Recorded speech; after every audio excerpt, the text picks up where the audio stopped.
সকালে উঠে শুনল বিলাস বহু পূর্বেই লোকজন নিয়ে তার ঘর সাজানোর কাজে লেগে গেছে। তাড়াতাড়ি প্রস্তুত হয়ে নিচে নেমে এসে লজ্জিতভাবেই বলল, আমাকে ডেকে পাঠাননি কেন? দরকার কি? আমি বুঝি এতই অকর্মণ্য যে এদিকেও। আচ্ছা, এখন বলুন না, কি করব? কিছু সাহায্য করতে পারি নে? তুমি শুধু নজর রেখো আমাদের কাজে ভুল হচ্ছে কিনা। হ্যাঁ, আচ্ছা, খাবার বন্দোবস্ত? সমস্ত ঠিক হচ্ছে, কোনো চিন্তা নেই। আচ্ছা, আমি তবে সেদিকেই যাই। বেশ তো। বেলা 8টার মধ্যেই সমস্ত আয়োজন সম্পূর্ণ হয়ে গেল। ইতিমধ্যে বিজয়া অনেকবার আনাগোনা করে অনেক ছোটোখাটো ব্যাপারে বিলাসের পরামর্শ নিয়ে গেছে, কোথাও বাধেনি। না জেনে কখন যে সঞ্চিত বিরোধের গ্লানি কেটে দুজনের কথাবার্তার পথ এমন সহজ ও সুগম হয়ে গিয়েছিল, দুজনের কেউই বোধহয় তা খেয়াল করেনি। আমাকে একেবারেই অপদার্থ মনে করে বাদ দিলেন, কিন্তু আমিও আপনার একখানা ভুল ধরেছি, তা বলছি। অপদার্থ? একবারও মনে করিনি। কিন্তু ভুল কি রকম করলাম সেটা?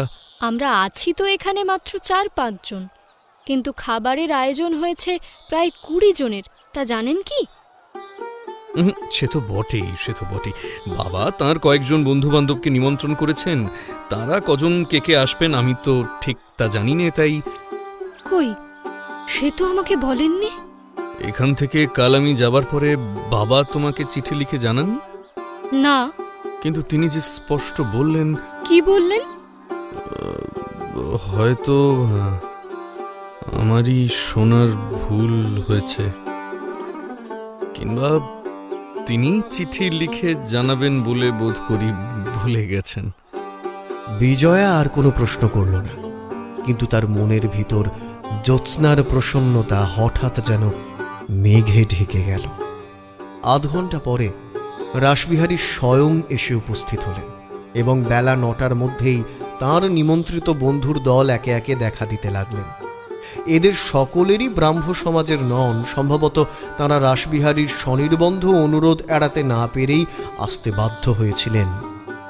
রাসবিহারী সকলকেই পরম সমাদরে গ্রহণ করলেন এবং বিজয়ার সাথে যাদের সাক্ষাৎ পরিচয় ছিল না তাদের পরিচিত করাতে গিয়ে অচির ভবিষ্যতে এই মেয়েটির সাথে নিজের ঘনিষ্ঠ সম্বন্ধের ইঙ্গিত করতেও ভুল করলেন না। বিজয়া অস্ফুট কণ্ঠে অভ্যর্থনা করে তাদেরকে আসন গ্রহণ করতে অনুরোধ করল। এই সকল প্রচলিত ভদ্রতা রক্ষার কার্যে সে যখন ব্যপ্ত, তখন অদূরে বাগানের সংকীর্ণ পথে দয়ালবাবু দেখা দিলেন। কিন্তু তিনি একা নন, একজন অপরিচিত তরুণী আজ তাঁর সঙ্গে। মেয়েটি সুশ্রী, বয়স বোধ হয় বিজয়ার অপেক্ষা একটু বেশি। কাছে এসে দয়াল তাকে নিজের ভাগ্নি বলে পরিচয় দিলেন। নাম নলিনী, কলকাতার কলেজে বিএ পড়ে। এখনো গরমের ছুটি শুরু হয়নি বটে, কিন্তু মামির অসুখে সেবা করবার জন্য কিছু আগেই 2 হলো মামার কাছে এসেছে এবং স্থির হয়েছে গ্রীষ্মের ছুটিটা এইখানেই কাটিয়ে যাবে। নলিনীকে যে বিজয়া কলকাতায় একেবারে দেখেনি তা নয়, কিন্তু আলাপ ছিল না। তবুও এতগুলো পরিচিত এবং অপরিচিত পুরুষের মধ্যে আজ সেই তার কাছে সকলের চেয়ে অন্তরঙ্গ বলে মনে হলো। বিজয়া 2 হাত বাড়িয়ে তাকে গ্রহণ করে ঘরের মধ্যে টেনে আনল এবং পাশে বসিয়ে ভাব করতে আরম্ভ করে দিল। উপাসনা 9:30টার সময় শুরু হবার কথা। তখনও কিছু দেরি ছিল বলে সকলেই বাইরের বারান্দায় দাঁড়িয়ে আলাপ করছিলেন। এমন সময় রাসবিহারীর উচ্চ কণ্ঠ ঘরের মধ্য থেকে শোনা গেল। তিনি অত্যন্ত আদর করে কাকে যেন বলছিলেন, এসো বাবা এসো, তোমার কত কাজ, তুমি যে সময় করে আসতে পারবে এই আশা আমি করিনি। এমন সম্মানিত কাজের ব্যক্তিটি কে জানবার জন্য বিজয়া মুখ তুলে সামনেই দেখল নরেন্দ্র। কিন্তু অসম্ভব বলে হঠাৎ তার বিশ্বাস হল না। রাসবিহারী তাকে আহ্বান করেছেন এবং সে সেই নিমন্ত্রণ রাখতে এই বাড়িতে প্রবেশ করেছে। ঘটনাটা এমনই অচিন্তনীয় যে বিজয়ার সমস্ত চিন্তাশক্তি পর্যন্ত যেন বিপর্যস্ত হয়ে গেল, আর সে সেদিকে মুখ তুলে চাইতে পারল না। কিন্তু রাসবিহারীর সবিনয় অভ্যর্থনা স্পষ্ট শুনতে পেল এবং পরক্ষণেই দুজনকে নিয়ে রাসবিহারী ঘরের মাঝখানে এসে দাঁড়ালেন। সঙ্গে সঙ্গে অনেকেই এলেন। তখন বৃদ্ধ শান্ত গম্ভীর স্বরে এই দুই যুবককে সম্বোধন করে বললেন, তোমাদের বাপেদের সম্পর্কে তোমরা দুজনে যে ভাই হও, এই কথাটাই আজ তোমাদের আমি বিশেষ করে বলতে চাই বিলাস। বনমালী গেলেন, জগদীশ গেলেন, আমারও ডাক পড়েছে। ইহজগতে আমাদের যে শুধু দেহ ব্যতীত আর কিছুই ভিন্ন ছিল না, এ কথা তোমরা আজকালকার ছেলেরা হয়তো বুঝবে না, বোঝা সম্ভব নয়, আমি বোঝাতেও চাইনি। শুধু কেবল আজ নববৎসরের এই পুণ্য দিনটিতে তোমাদের উভয়ের কাছে অনুরোধ করতে চাই যে তোমাদের গৃহবিচ্ছেদের কালি দিয়ে এই বৃদ্ধের বাকি দিন কটা আর অন্ধকার করে তুলো না। তার শেষ কথাটা কেঁপে উঠে ঠিক যেন কান্নায় আটকে গেল। নরেন আর সইতে পারল না। সে এগিয়ে গিয়ে বিলাসের একটা হাত নিজের ডান হাতের মধ্যে টেনে নিল। বিলাসবাবু, আমার সকল অপরাধ আপনি মাফ করুন, আমি ক্ষমা চাইছি। আরে অপরাধ অপরাধ আমি করেছি নরেন, এই মুশকিল আমাকেই তুমি তুমি তুমি ক্ষমা করো। হে সর্বশক্তিমান পরম পিতা পরমেশ্বর, এই দয়া এই করুণার জন্য তোমার শ্রীপাদপদ্মে আমার কোটি কোটি নমস্কার। আজকার শুভ মুহূর্তে তোমাদের উভয়ের জীবন অক্ষয় হোক, আপনারাও আশীর্বাদ করুন। কথাটা বলে তিনি বিস্ময় বিহবল অভ্যাগত ভদ্রলোকদিগের মুখের দিকে তাকালেন। দয়াল ছাড়া কেউই কিছু জানতেন না, সুতরাং এই মর্মস্পর্শী করুণ অনুষ্ঠানের যথার্থ তাৎপর্য হৃদয়ঙ্গম করতে না পেরে এদের বাস্তবিকই বিস্ময়ের সীমা ছিল না। রাসবিহারী চোখের পলকে তা অনুভব করে তাঁদের প্রতি চেয়ে স্নিগ্ধভাবে একটু হাসলেন। মেয়েরা যে বলে শাঁখের করাত আস্তে কাটে যেতেও কাটে, আমারও হয়েছিল তাই। আমার এও ছেলে ও ছেলে, আমার ডান হাতেও যেমন ব্যথা, বাঁ হাতেও তেমনি। কিন্তু আপনাদের কৃপায় আজ আমার বড় শুভ দিন, বড় আনন্দের দিন, আমি কি আর বলবো। ভিতরের ব্যাপারটা তলিয়ে বুঝতে না পারলেও প্রত্যুত্তরে সকলেই হর্ষসূচক এক প্রকার অস্ফুট ধ্বনি করলেন।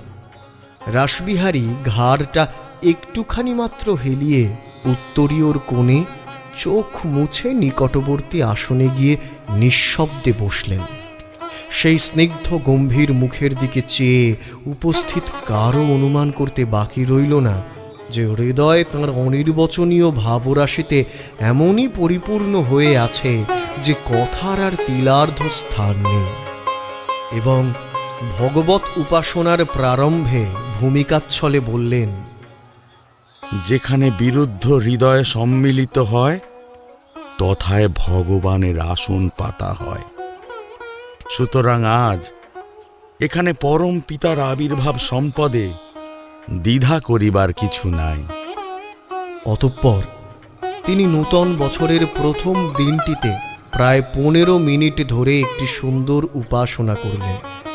তার নিজের মধ্যে অকপট বিশ্বাস ও আন্তরিক ভক্তি ছিল বলে যা কিছু বললেন তার সমস্তই সত্য এবং মধুর হয়ে সকলের হৃদয়ে বাজল।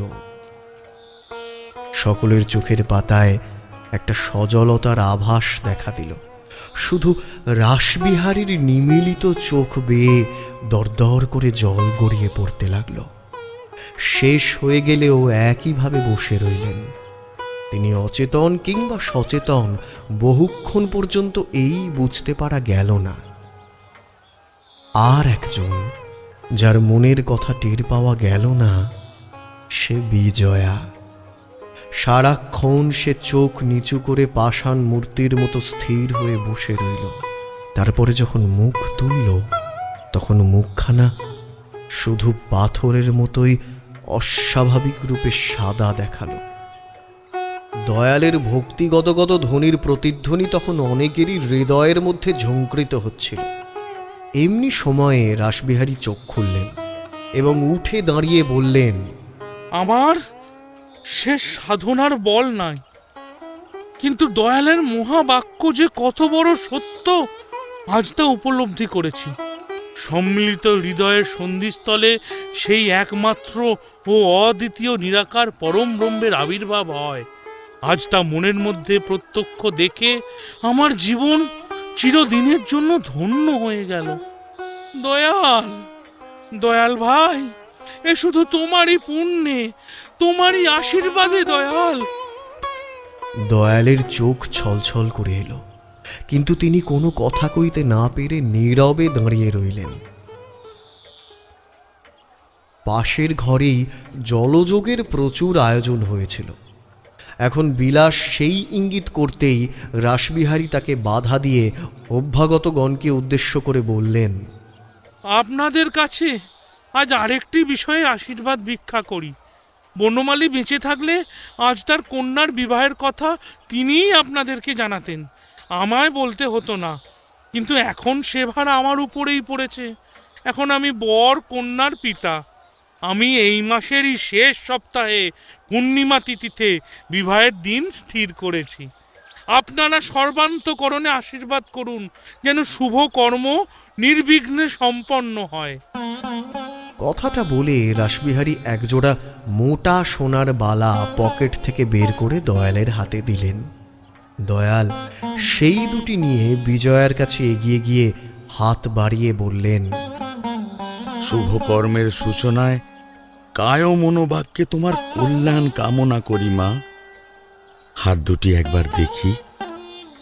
কিন্তু সেই আনত মুখী মূর্তির মতো বসে থাকা রমণীর কাছ থেকে লেশমাত্র সাড়া এলো না। দয়াল আবার তার প্রার্থনা নিবেদন করলেন, তবুও সে তেমনই বসে রইল স্থির। নলিনী পাশেই ছিল।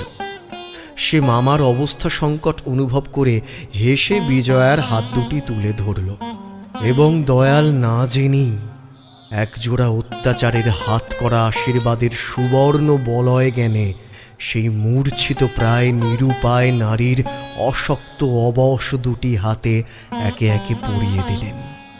কিন্তু কেউই কিছু জানল না, বরঞ্চ একে মধুর লজ্জা কল্পনা করে স্বাভাবিক এবং সঙ্গত ভেবে তাঁরা উৎফুল্ল হয়ে উঠলেন এবং নিমেষে শুভ কামনার কলগুঞ্জনে সমস্ত ঘরটা মুখরিত হয়ে উঠল। খাওয়া দাওয়ার ব্যাপার সমাধা হয়ে গেলে বেলা হচ্ছিল বলে সকলেই একে একে বিদায় গ্রহণ করতে লাগলেন। এই সময়টায় কি করে যে বিজয়া আত্মসংবরণ করে অতিথিদের সম্ভ্রম এবং মর্যাদা রক্ষা করল তা অন্তর্যামী ছাড়া আর যে লোকটির অগোচর রইল না সে রাসবিহারী। কিন্তু তিনি আভাস মাত্র দিলেন না।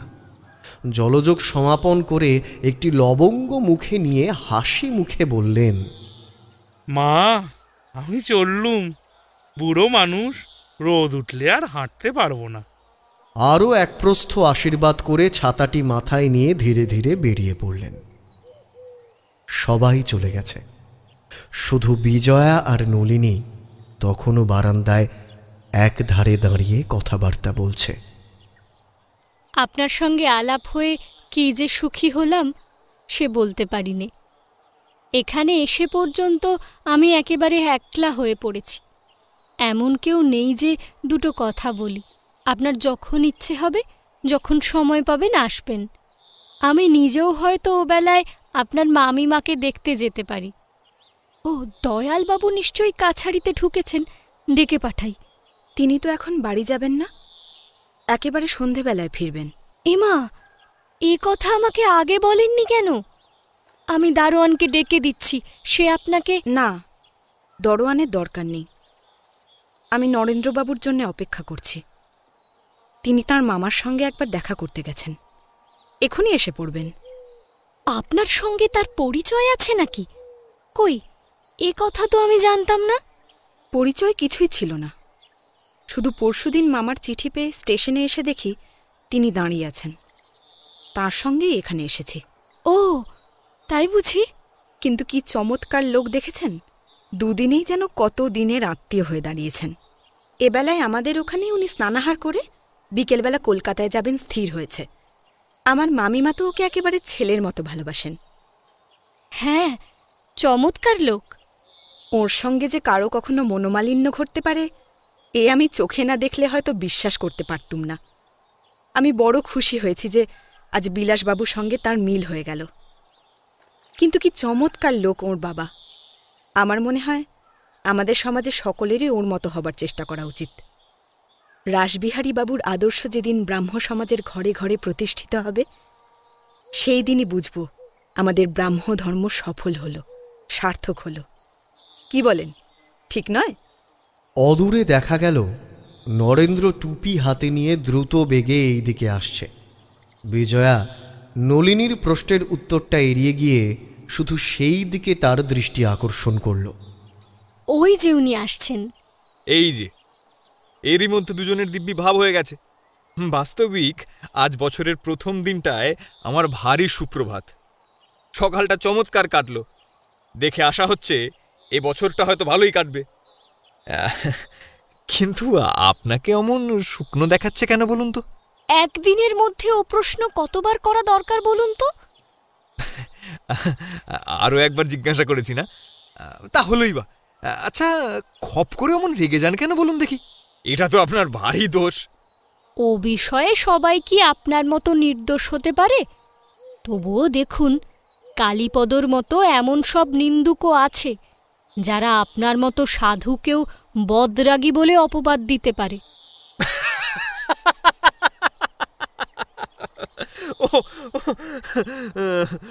আপনি ভয়ানক অভিমানী, কিছুতেই কারো দোষ মার্জনা করতে পারেন না।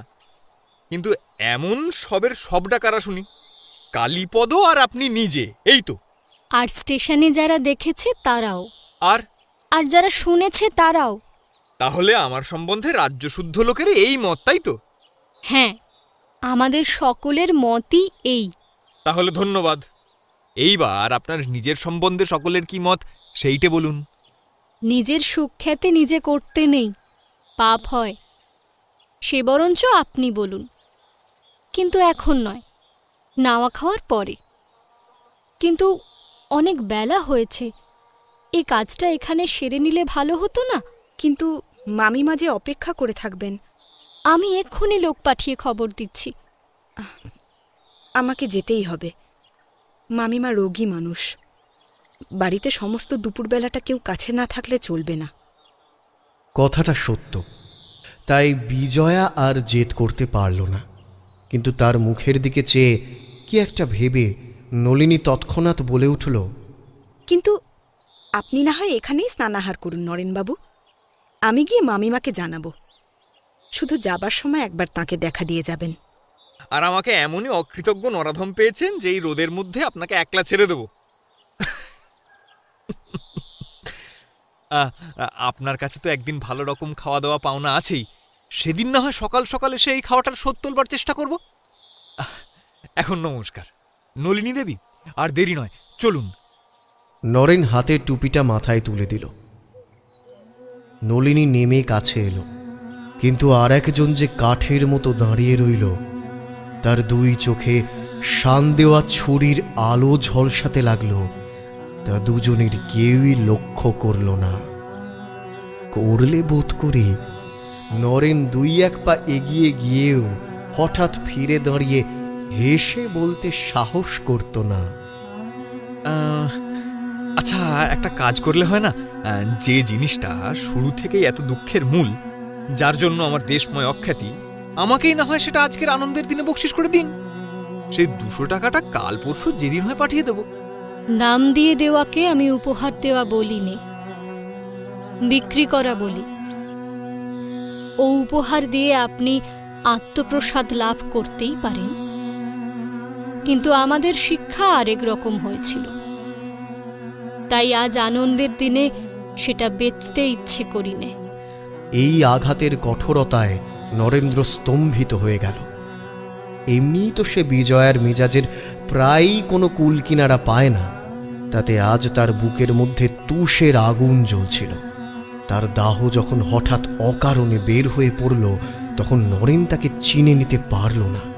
সে কিছুক্ষণ তার কঠিন মুখের দিকে নিঃশব্দে চেয়ে থেকে অত্যন্ত ব্যথার সাথে বলল, আমার একান্ত দিন অবস্থা আমি ভুলেও যাইনি, গোপন করবার চেষ্টাও করিনি যে আমাকে মনে করিয়ে দিচ্ছেন। আমি একেও আমার সমস্ত ইতিহাস বলেছি। বাবা অনেক দুঃখ কষ্ট পেয়ে মারা গেছেন।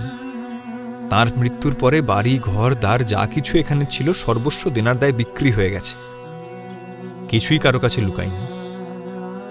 আর উপহার দিয়েছি একথা আমি বলিনি। আচ্ছা বলুন তো নলিনী দেবী, এসব কি আমি আপনাকে জানাইনি? হ্যাঁ।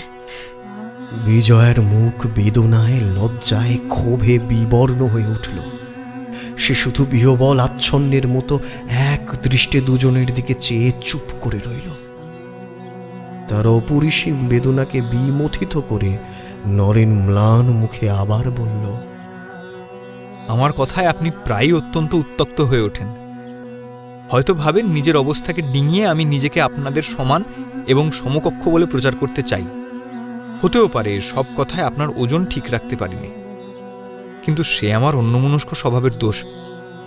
কিন্তু যাক, অসম্ভ্রম যদি করে থাকি তাহলে আপনি আমাকে মাফ করবেন। কথাটা বলেই মুখ ফিরিয়ে নরেন পথ চলতে আরম্ভ করল।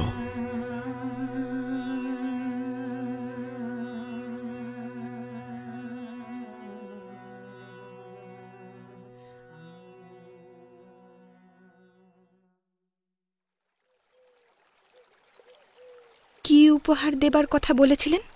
আর একদিন কথা আপনাকে বলবো, আজ নয়। সেই বাঁশের পুলটার কাছে এসে নরেন হঠাৎ দাঁড়িয়ে পড়ে বলল, আজ আমাকে মাফ করতে হবে, আমি ফিরে চললুম। এইভাবে হঠাৎ ফিরে যাওয়ায় আমার অন্যায় যে কি পর্যন্ত হচ্ছে সে আমি জানি, কিন্তু তবুও ক্ষমা করতে হবে। আজ আমি কোনো মতেই যেতে পারবো না। আপনার মামিমাকে বলে দেবেন আমি আর একদিন এসে। তার সংকল্পের এই হঠাৎ পরিবর্তনে নলিনী যত আশ্চর্য হয়েছিল, এখন তার কণ্ঠস্বর ও মুখের দিকে তাকিয়ে ঢের বেশি আশ্চর্য হল। বোধ হয় এই জন্যই সে এ বিষয়ে আর বেশি অনুরোধ না করে তাকে শুধু বলল, আপনার যে খাওয়া হলো না, কিন্তু আবার কবে আসবেন? পরশু আসার চেষ্টা করব। নরেন যে পথে এসেছিল সেই পথে দ্রুত পায়ে রেলওয়ে স্টেশনের উদ্দেশ্যে চলে গেল। মাঠ পার হতে আর যখন দেরি নেই, এমন সময়ে দেখল কে একটা ছেলে হাত উঁচু করে তারই দিকে প্রাণপণে ছুটে আসছে। সে যে তার জন্য ছুটছে এবং হাত তুলে তাকেই থামতে ইঙ্গিত করছে, সেইটা অনুমান করে নরেন্দ্র থমকে দাঁড়াল। খানিক পরেই পরেশ এসে উপস্থিত হল। মাঠান ডেকে পাঠালেন তোমাকে, চলো। আমাকে? চলো না। তুই বুঝতে পারিসনি বাবু, আমাকে নয়। তোমাকে। তোমার মাথায় যে সাহেবের টুপি রয়েছে, চলো। তোর মাঠান কি বলে দিলে তোকে?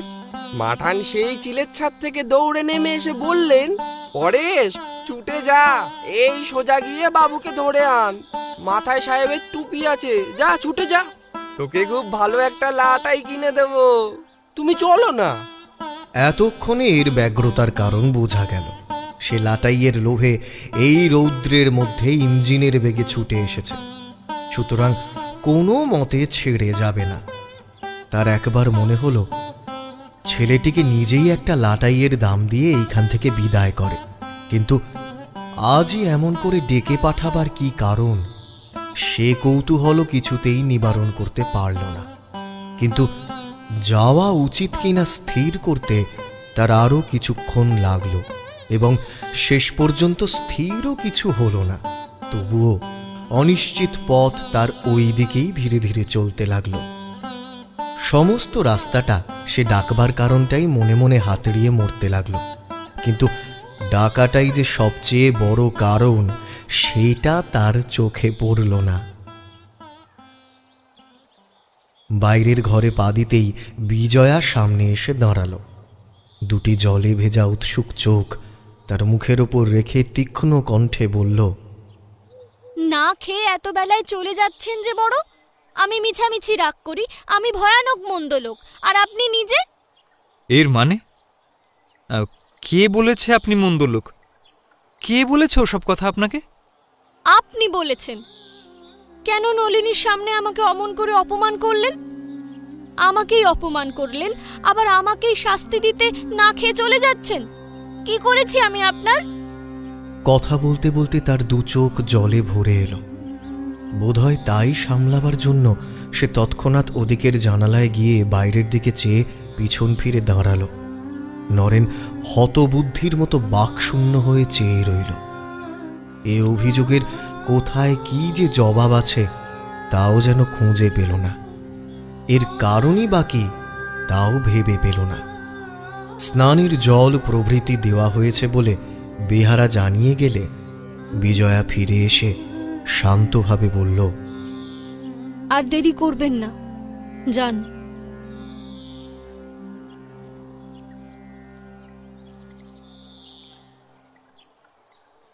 স্নান সেরে নরেন খেতে বসল।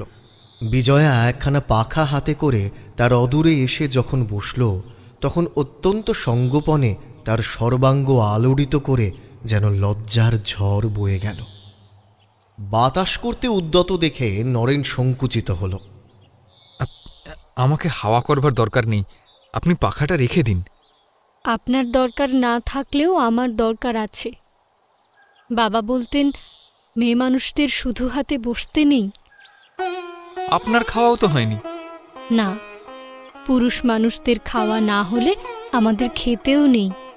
আচ্ছা, ব্রাহ্ম হলেও আপনাদের আচার ব্যবহার আমাদের মতোই। এতে আশ্চর্য হবার কিছু নেই।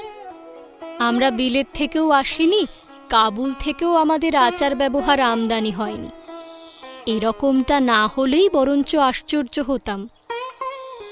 মা ঠাকুরুন, সরকার মশাই হিসেবের খাতা নিয়ে নিচে দাঁড়িয়ে আছেন, এখন কি যেতে বলে দেব?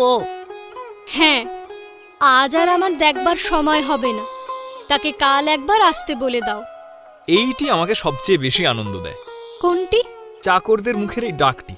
আপনি ব্রাহ্ম মহিলাও বটে, আলোকপ্রাপ্তাও বটে, এবং বিশেষ করে বড় মানুষও বটে। এমনই আলোক পাওয়া অনেক বাড়িতেই আমাকে আজকাল চিকিৎসা করতে যেতে হয়। তাদের চাকর বাকরেরা মেয়েদের বলেন মেম সাহেব। সত্যিকারের মেম সাহেবরা এদেরকে যে চক্ষে দেখেন তা জানেন বলেই বোধ করি মাইনে করা চাকরদের দিয়ে মেম সাহেব বলিয়ে নিয়ে একটা আত্মমর্যাদা বজায় রাখেন।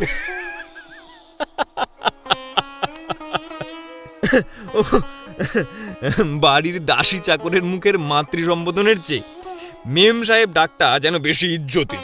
প্রথম দিন আমি বুঝতেই পারিনি বেহারাটা মেম বলে কারে। চাকরটা কি বললে জানেন?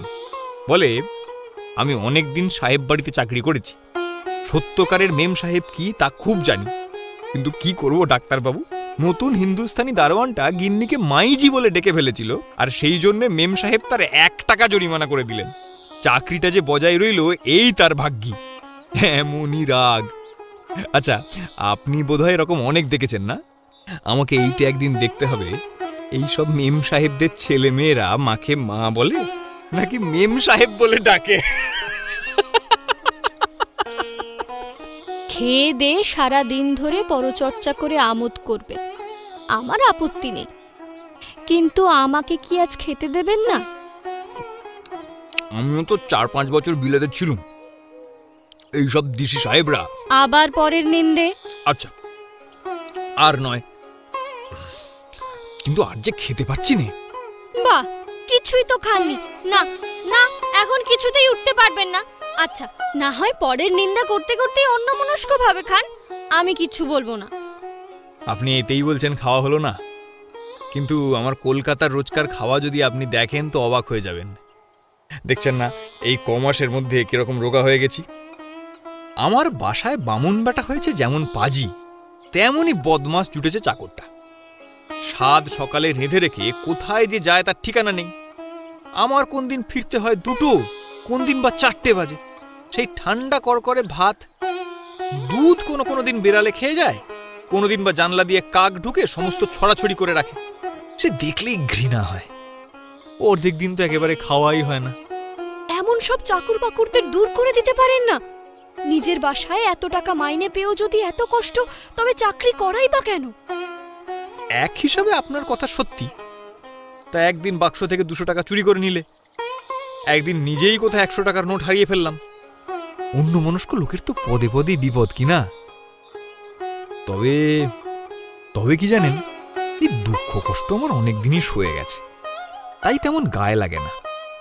শুধু অত্যন্ত খিদের ওপর খাওয়ার কষ্টটা এক একদিন যেন অসহ্য বোধ হয়। বাস্তবিক চাকরি আমার ভালো লাগে না, পারিও না। অভাব আমার খুবই সামান্য। আপনার মতো কোনো বড় লোক দুবেলা 4টি খেতে দিত আর নিজের কাজ নিয়ে থাকতে পারতুম, তাহলে আমি আর কিছুই চাইতুম না। কিন্তু সেরকম বড় লোক কি আর আছে? কিন্তু আপনার বাবা বেঁচে থাকলে হয়তো এই সময় আমার অনেক উপকার হতে পারত। তিনি নিশ্চয়ই আমাকে উচ্চবৃত্তি থেকে রেহাই দিতেন। কি করে জানলেন? তাকে তো আপনি চিনতেন না। না, আমি তাকে কখনো দেখিনি, তিনিও বোধহয় কখনো আমাকে দেখেননি। কিন্তু তবুও তিনি আমাকে খুব ভালোবাসতেন। কে আমাকে টাকা পাঠিয়ে বিলেত পাঠিয়েছিলেন জানেন? তিনি। আচ্ছা, একটা কথা বলি আপনাকে, আমাদের ঋণের সম্বন্ধে আপনাকে কি তিনি কখনো কিছু বলে যাননি? বলাই তো সম্ভব, কিন্তু আপনি ঠিক কি ইঙ্গিত করছেন তা না বুঝলে তো জবাব দিতে পারিনে। না থাক, না বলুন, আমি শুনতে চাই। যা চুকে বুকে শেষ হয়ে গেছে তা শুনে আর কি হবে বলুন? না, তা হবে না, আমি শুনতে চাই, আপনি বলুন। ও বলা যে শুধু নিরর্থক তাই নয়, বলতে আমার নিজেরও লজ্জা হচ্ছে। হয়তো আপনার মনে হবে আমি কৌশলে আপনার সেন্টিমেন্টে ঘা দিয়ে। আমি আর খোসামত করতে পারি নে, আপনার পায়ে পড়ি, আপনি বলুন। আচ্ছা, খাওয়া দাওয়ার পরে? না, এক্ষুনি। আচ্ছা, বলছি। কিন্তু একটা কথা পূর্বে জিজ্ঞাসা করি, আমাদের বাড়িটার বিষয়ে কোনো কথা কি তিনি কখনো আপনাকে বলেননি? আচ্ছা, রাগ করতে হবে না, আমি বলছি। যখন আমি বিলেতে যাই তখনই বাবার কাছে শুনেছিলাম যে আপনার বাবাই আমাকে পাঠাবেন। আজ 3 দিন হলো দয়ালবাবু আমাকে একতাড়া চিঠি দেন। যে ঘরটায় ভাঙাচোরা কতগুলো আসবাব পড়ে আছে তারই একটা ভাঙা দেরাজের মধ্যে চিঠিগুলো ছিল। তা বাবার জিনিস বলে দয়ালবাবু আমার হাতেই দেন। পড়ে দেখলাম খান 2 চিঠি আপনার বাবার লেখা। শুনেছেন বোধহয় শেষ বয়সে বাবা দেনার জ্বালায় জুয়া খেলতে শুরু করেন। বোধ করি সেই ইঙ্গিতই একটা চিঠির গোড়ায় ছিল। তারপরে নিচের দিকে এক জায়গায় তিনি উপদেশের ছলে সান্ত্বনা দিয়ে বাবাকে লিখেছিলেন, বাড়িটার জন্য ভাবনা নেই, নরেন আমারও তো ছেলে, বাড়িটা তাকে যৌতুক দিলাম। তারপরে সব অন্যান্য কথা। তবে এই পত্র বহুদিন পূর্বের লেখা। খুব সম্ভব তার এই অভিপ্রায় পরে বদলে গিয়েছিল, আর সেই কারণেই কোনো কথা আপনাকে বলে যাওয়া আবশ্যক মনে করেননি। তাহলে বাড়িটা দাবি করবেন বলুন।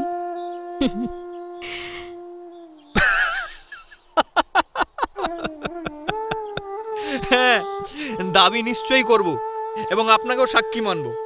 আশা করি আপনি সত্য কথা বলবেন। নিশ্চয়ই, কিন্তু সাক্ষী মানবেন কেন? নইলে প্রমাণ হবে কিসে? বাড়িটা যে সত্যিই আমার সেই কথা তো আদালতে প্রতিষ্ঠিত করা চাই। অন্য আদালতের দরকার নেই, বাবার আদেশই আমার আদালত। ও বাড়ি আপনাকে আমি ফিরিয়ে দেব। বিজয়ার মুখের চেহারা আর কণ্ঠস্বর ঠিক রহস্যের মতো শোনালো বটে, কিন্তু সে ছাড়া যে আর কি হতে পারে তাও মনে ঠাঁই দেওয়া যায় না। বিশেষত বিজয়ার পরিহাসের ভঙ্গি এত নিগূঢ় যে শুদ্ধ মুখ দেখে জোর করে কিছু বলা অত্যন্ত কঠিন। তাহলে তার চিঠিটা চোখে না দেখেই বোধহয় বাড়িটা ফিরিয়ে দেবেন? না, চিঠি আমি দেখতে চাই, কিন্তু এই কথাই তাতে যদি থাকে তার হুকুম আমি কোনো মতেই অমান্য করব না। তার অভিপ্রায় যে শেষ পর্যন্ত এই ছিল তারই বা প্রমাণ কোথায়? ছিল না তার তো প্রমাণ নেই। কিন্তু আমি যদি না নিই, দাবি না করি? সে আপনার ইচ্ছে, কিন্তু সেক্ষেত্রে আপনার পিসির ছেলেরা আছেন। আমার বিশ্বাস অনুরোধ করলে তারা দাবি করতে অসম্মত হবেন না। এই বিশ্বাস আমারও আছে, এমনকি হলফ করে বলতেও রাজি আছি। অর্থাৎ আমি নিই বা না নিই, আপনি দেবেনই। অর্থাৎ বাবার দান করা জিনিস আমি আত্মসাৎ করব না, এই আমার প্রতিজ্ঞা। ও বাড়ি যখন সৎকর্মে আপনি দান করেছেন, তখন আমি না নিলেও আপনার আত্মসাৎ করার পাপ হবে না। তাছাড়া ফিরিয়ে নিয়ে কি করব বলুন? আমার কেউ নেই যে তারা বাস করবে। আমাকে বাইরের কোথাও না কোথাও কাজ করতেই হবে। তার চেয়ে যে ব্যবস্থা হয়েছে সেই তো সবচেয়ে ভালো হয়েছে। আরও এক কথা এই যে ওই বিলাসবাবুকে কোনো মতে রাজি করাতে পারবেন না। নিজের জিনিসে অপরকে রাজি করানোর চেষ্টা করার মতো অপর্যাপ্ত সময় আমার কাছে নেই। কিন্তু আপনি তো আরেক কাজ করতে পারেন। বাড়ি যখন আপনার দরকার নেই, তখন তার উচিত মূল্য আমার কাছে নিন।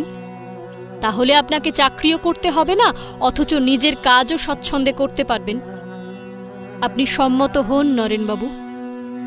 এই একান্ত মিনতিপূর্ণ অনুনয়ের স্বর হঠাৎ স্বরের মতো গিয়ে নরেনের হৃদয়ে বিঁধে তাকে চঞ্চল করে তুলল। এবং যদিও বিজয়ার অবনত মুখে এই মিনতির প্রচ্ছন্ন ইঙ্গিত পড়ে নেবার সুযোগ মিলল না, তবুও এ পরিহাস নয়, সত্য, এও বুঝতে দেরি হল না। পিতৃর ঋণের দায়ে তাকে গৃহহীন করে এই মেয়েটি যে সুখী নয়, বরঞ্চ হৃদয়ে ব্যথাই অনুভব করছে এবং কোনো একটা উপলক্ষ সৃষ্টি করে তার দুঃখের ভার লঘু করে দিতে চায়, এ নিশ্চয় বুঝে তার বুক ভরে উঠল। কিন্তু তাই বলে এই রকম প্রস্তাবও তো স্বীকার করা চলে না। যা প্রাপ্য নয়, গরিব বলে তাই বা কি করে ভিক্ষা নেবে?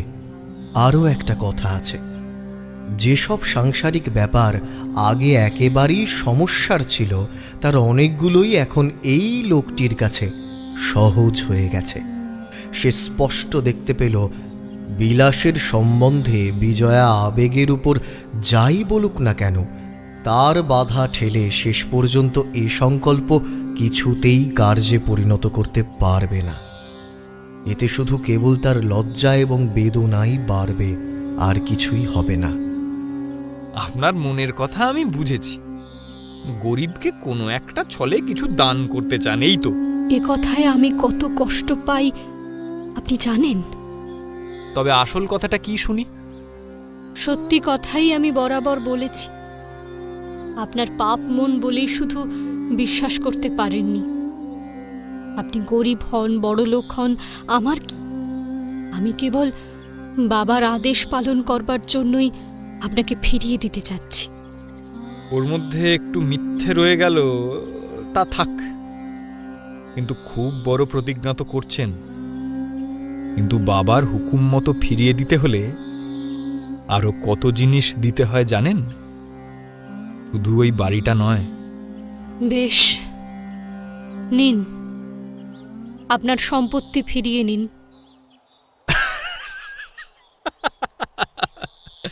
খুব বড় গলায় চিৎকার করে তো আমাকে দাবি করতে বলছেন। আমি না করলে আমার পিসিমার ছেলেদের দাবি করতে বলবেন, ভয় দেখাচ্ছেন। কিন্তু তাঁরই আদেশ মতো দাবি আমার কোথা পর্যন্ত পৌঁছতে পারে জানেন কি? শুধু কেবল ওই বাড়িটা আর কয়েক বিঘে জমি নয়, তার চেয়েও ঢের ঢের বেশি। বাবা আর কি আপনাকে দিয়েছেন? তাঁর সে চিঠিও আমার কাছে আছে। তাতে যৌতুক শুধু তিনি ওইটুকু দিয়েই আমাকে বিদায় করেননি। যেখানে যা কিছু আছে দেখছেন, সমস্তই তার মধ্যে। আমি দাবি শুধু ওই বাড়িটা করতে পারি তাই নয়। এই বাড়ি, এই ঘর, ওই সমস্ত টেবিল চেয়ার, এই আয়নাটা, দেওয়াল ঘড়ি, এই খাট পালঙ্ক, বাড়ির দাস দাসী, আমলা, কর্মচারী, এমনকি তাদের মনিবটিকে পর্যন্ত দাবি করতে পারি। তা জানেন কি? তা বাবার হুকুম তো দেবেন এই সব।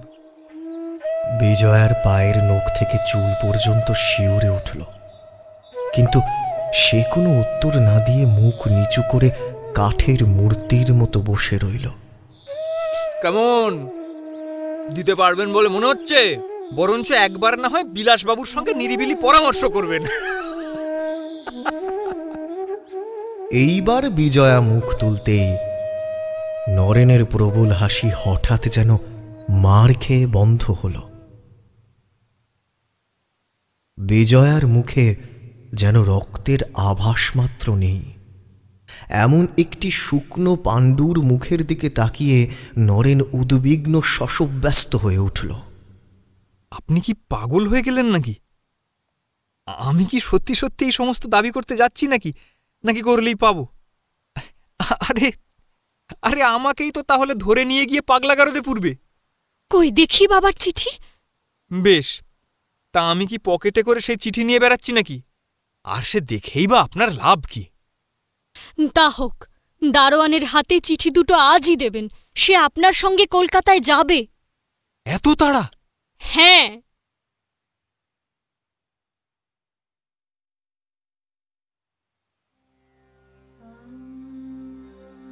নিদ্রাহীন রাতের পরিপূর্ণ ক্লান্তি নিয়ে আজ বিজয়ার কোনো কাজেই মনোযোগ দেবার শক্তি ছিল না। উদ্ভ্রান্ত দৃষ্টি বারবার হিসাবের অঙ্ক ছেড়ে জানালার বাইরে এখানে ওখানে যেন পালিয়ে যাচ্ছিল। হঠাৎ তার দৃষ্টি পড়ল বাগানের ধারে একটা গাছতলায় দাঁড়িয়ে বৃদ্ধ রাসবিহারী পরেশকে কী সব প্রশ্ন করছেন। আঙুল তুলে কখনো নিচের ঘর, কখনো বা ছাদের ওপর নির্দেশ করছেন। দুজনের কারও একটা কথাও না শুনে বিজয়া চোখের নিমেষে বৃদ্ধের ক্রূর ইঙ্গিতের মর্ম হৃদয়ঙ্গম করে নিল। খানিক পরে তিনি ছেলেটাকে ছেড়ে দিয়ে কাছারি ঘরের দিকে চলে গেলেন। পরেশ বাড়ির দিকেই আসছিল। বিজয়া জানালা দিয়ে হাত নেড়ে তাকে কাছে ডেকে প্রশ্ন করল, তোকে কি জিজ্ঞাসা করছিলেন রে? আচ্ছা মাঠান, সরকার মশাইয়ের কাছে টাকা নিয়ে আমি গুড়িলাটাই কিনতে চলে গেল না, ডাক্তারবাবুর ভাত খাওয়ার বেলায় আমি কি বাড়ি চিনু মাঠান? না। তবে বড়বাবু বলে কি কথা হয়েছিল বল বেটা, নইলে সেপাই দিয়ে বেঁধে তোকে জল বিছুটি দেওয়াবো। আমি বললু নতুন দারোয়ান তোমাকে মিথ্যে মিথ্যে না গিয়েছে। মাঠান বললে পরে ছুটতে গিয়ে ডাক্তারবাবুকে ডেকে আন, তোকে ভালো লাটাই কিনে দেবো। তাই না ছুটে গেনু, কিন্তু বড়বাবুকে বলো না মাঠান, তোমাকে বলতে তিনি মানা করে দিয়েছেন। জানাবে না বলে ভরসা দিয়ে বিজয়া পরেশকে বিদায় করল এবং স্বস্থানে ফিরে এসে আবারও বসল। কিন্তু এবার আর শুধু রাত জাগার ক্লান্তি নয়, অসহ্য রাগে লাল চোখ দুটো আগুনের শিখার মতো জ্বলতে লাগল।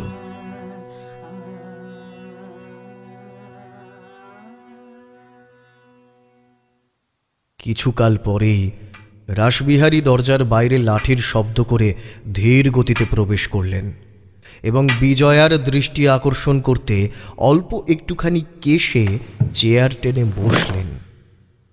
আসুন। আজ এত সকালে যে? হ্যাঁ, এ তোমার চোখ দুটি যে ভয়ানক রাঙা দেখাচ্ছে মা। ঠান্ডা ঠান্ডা লাগেনি তো? না। না বললে তো শুনবো না মা। হয় রাত্রে ভালো ঘুম হয়নি, হয় কোনো রকম কিছু। না, আমার কিছুই হয়নি। কিন্তু ওরকম লাল হবার কারণ তো কিছু একটা। রোদের ভয়েই সকালে আসতে হলো মা। দলিলপত্রগুলো একবার দেখতে হবে। শুনছি নাকি চৌধুরীরা ঘোষপাড়ার সীমানা নিয়ে একটা মামলা রুজু করবে।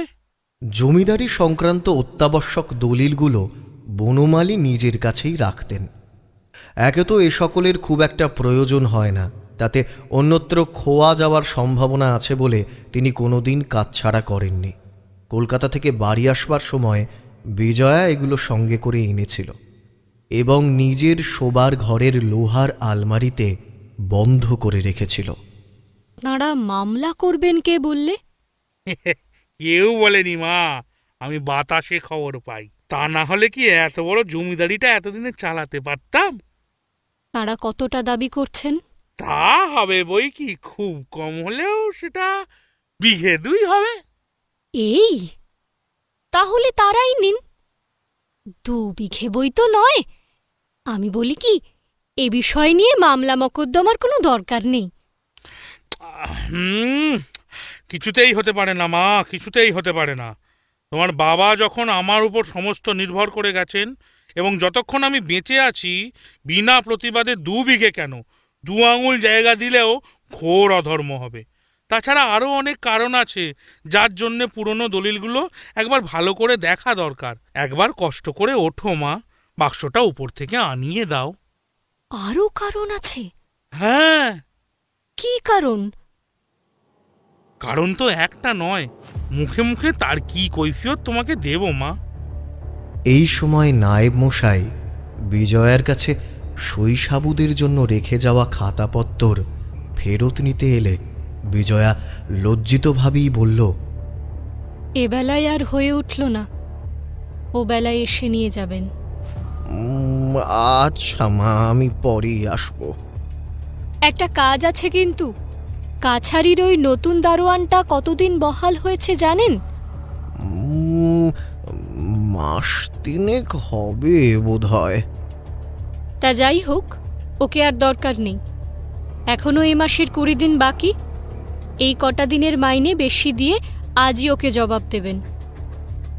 নায়েব মশাই ভীষণ অবাক হয়ে চেয়ে রইলেন। মুখ দেখে মনে হলো তার ইচ্ছা তার অপরাধের কথা জিজ্ঞাসা করেন, কিন্তু সাহস করে বলে উঠতে পারছেন না। বিজয়া সেইটা বুঝেই বলল, না, দোষের জন্য নয়, তবে লোকটাকে আমার ভালো লাগে না বলেই ছাড়িয়ে দিচ্ছি, কিন্তু মাইনেটা পুরো মাসের দেবেন। রাসবিহারীর মুখ পলকের জন্য লাল হয়ে উঠেছিল, কিন্তু পলকের মধ্যেই নিজেকে সামলে নিলেন তিনি। তাহলে বিনা দোষে কারোর অন্ন মারাটা কি ভালো মা? বিজয়া রাসবিহারীর জবাব না দিয়ে চুপ করে রইল দেখে নায়েব মশাই ভরসা পেলেন। মা, তাহলে তাকে... হ্যাঁ, বিদায় করে দেবেন আজই। নায়েব মশাই চলে গেলে রাসবিহারী মিনিট 5 স্তব্ধভাবে থেকে তার প্রার্থনার পুনরাবৃত্তি করলেন। একটু কষ্ট স্বীকার করে না উঠলেই যে নয় মা। পুরনো দলিলগুলো একবার আগাগোড়া বেশ করে পড়া যে চাই। কেন? বললাম বিশেষ কারণ আছে। তবুও বারবার এক কথা বলবার আমার তো সময় নেই বিজয়া। তা বলেছেন সত্যি, কিন্তু কারণ তো একটাও দেখাননি। না দেখালে কি তুমি উঠবে না? তার মানে তুমি আমাকে বিশ্বাস করো না? বিজয়া উত্তর না দিয়ে মুখ নিচু করে কাজ করতে লাগল। কোনো উত্তর দিল না। তার এই নীরবতার অর্থ এত সুস্পষ্ট, এত তীক্ষ্ণ যে রাগে রাসবিহারীর মুখ কালো হয়ে উঠল। তিনি হাতের লাঠিটা এবার মেঝেতে ঠুকলেন। কিসের জন্য আমাকে তুমি এত বড় অপমান করতে সাহস করো বিজয়া? কিসের জন্য তুমি আমাকে অবিশ্বাস করো শুনি? আমাকেও তো আপনি বিশ্বাস করেন না। আমার পয়সায় আমারই ওপর গোয়েন্দা নিযুক্ত করলে মনের ভাব কেমন হয় আপনি তা নিশ্চয়ই বুঝতে পারেন। এবং তারপর আমার সম্পত্তির মূল দলিলপত্র হস্তগত করার তাৎপর্য যদি আমি আর কিছু বলে সন্দেহ করি, সে কি অস্বাভাবিক? না সে আপনাকে অপমান করা? রাসবিহারী একেবারে নির্বাক, স্তম্ভিত হয়ে গেলেন। তাঁর এত বড় পাকা চাল কলকাতায় বিলাসিতার মধ্যে যত্নে আদরে প্রতিপালিত একটা অনভিজ্ঞ বালিকার কাছে ধরা পড়তে পারে, এ সম্ভাবনা তার পাকা মাথায় জায়গা পায়নি। এবং এই যে সে মুখের ওপর অসংকোচে নালিশ করবে, সে তো স্বপ্নের অগোচর। রাসবিহারী অনেকক্ষণ বিমূঢ়ের মতো বসে থেকে আর একবার যুদ্ধের জন্য কোমর বেঁধে দাঁড়ালেন। এবং এই প্রকৃতির লোকের যা চরম অস্ত্র, তাই তুনির থেকে বের করে এই অসহায় বালিকার প্রতি নির্মমভাবে নিক্ষেপ করলেন। বনমালীর মুখ রাখবার জন্যই এ কাজ করেছি। বন্ধুর কর্তব্য বলেই তোমার চলাফেরার প্রতি আমাকে নজর রাখতে হয়েছে। একটা অজানা অচেনা হতভাগাকে মাঠের মধ্যে থেকে ধরে এনে যে কাল সমস্ত বেলাটা কাটালে, তার মানে কি আমি বুঝতে পারিনি? শুধু কি তাই, সেদিন দুপুর রাত্রি পর্যন্ত তার সঙ্গে হাসি তামাশা গল্প করেও তোমার যথেষ্ট হলো না। সে রাত্রে কলকাতায় ফিরতে পারলে না, ছল করে তাকে এখানেই থাকতে হলো। এতে তোমার লজ্জা হয় না বটে, কিন্তু আমাদের যে ঘরে বাইরে মুখ পুড়ে গেল। সমাজে কারোর সামনে মাথা তোলবার যে আর জোর হইল না। কথাটা এত বড় মর্মান্তিক না হলে বিজয়া অপমানের রাগে সঙ্গে সঙ্গেই চিৎকার করে প্রতিবাদ করত, কিন্তু এ আঘাত যেন তাকে অসাড় করে ফেলল। রাসবিহারী আর চোখে চেয়ে তাঁর ব্রহ্মাস্ত্রের প্রচণ্ড মহিমা বিজয়ার রক্তহীন মুখের ওপর নিরীক্ষণ করে অত্যন্ত পরিতৃপ্তির সাথে ক্ষণকাল চুপ করে রইলেন। এগুলো কি ভালো না? এ সকল নিবারণ করার চেষ্টা করা আমার কাজ নয়। বিজয়া স্তব্ধ হয়ে আছে দেখে তিনি আবারও জোর দিয়ে বললেন, না, চুপ করে থাকলে হবে না বিজয়া, তোমাকে জবাব দিতে হবে। তবুও বিজয়া কথা কইল না। তখন তিনি হাতের লাঠিটা আবার মেঝেতে ঠুকে তাড়া দিয়ে বললেন, না না না, চুপ করে থাকলে হবে না, এ সকল গুরুতর ব্যাপার, জবাব দেওয়া চাই। এতক্ষণে বিজয়া মুখ তুলে চাইল। তার পাংশু ওষ্ঠাধর একবার একটু কেঁপে উঠল। ব্যাপার যত গুরুতর হোক, মিথ্যে কথার কি উত্তর আমি আপনাকে দিতে পারি? তাহলে একে তুমি মিথ্যে কথা বলে উড়োতে চাও নাকি? আমি উড়োতে কিছুই চাই নে কাকাবাবু, শুধু এ যে মিথ্যে তাই আপনাকে বলতে চাই, এবং মিথ্যে বলেই একে আপনি নিজে সকলের চেয়ে বেশি জানেন। রাসবিহারী একেবারে থতমত খেয়ে গেলেন। তিনি প্রথমটার জন্য প্রস্তুত ছিলেন বটে, কিন্তু শেষটার জন্য আদৌ ছিলেন না। কোনো অবস্থাতেই যে বিজয়া তাঁকে মিথ্যাবাদী এবং মিথ্যা দুর্নাম প্রচারকারী বলে তাঁরই মুখের ওপর অভিযোগ করতে পারে, এ তাঁর কল্পনারও অতীত। তার নিজের কথা আর মুখে জুগল না, শুধু বিজয়ার কথাটাই কলের পুতুলের মতো আবৃত্তি করতে লাগলেন। মিথ্যে কথা বলে আমি নিজেই সকলের চেয়ে বেশি জানি। বিজয়া উঠে দাঁড়াল। আপনি গুরুজন, আপনার সঙ্গে এ নিয়ে তর্ক বিতর্ক করবার প্রবৃত্তি আমার হয় না। দলিলপত্র থাক, মামলা মকদ্দমার আবশ্যক বুঝলে তখন আপনাকে ডেকে পাঠাবো। কথাটা বলেই পাশের দরজা দিয়ে ভিতরে চলে গেল।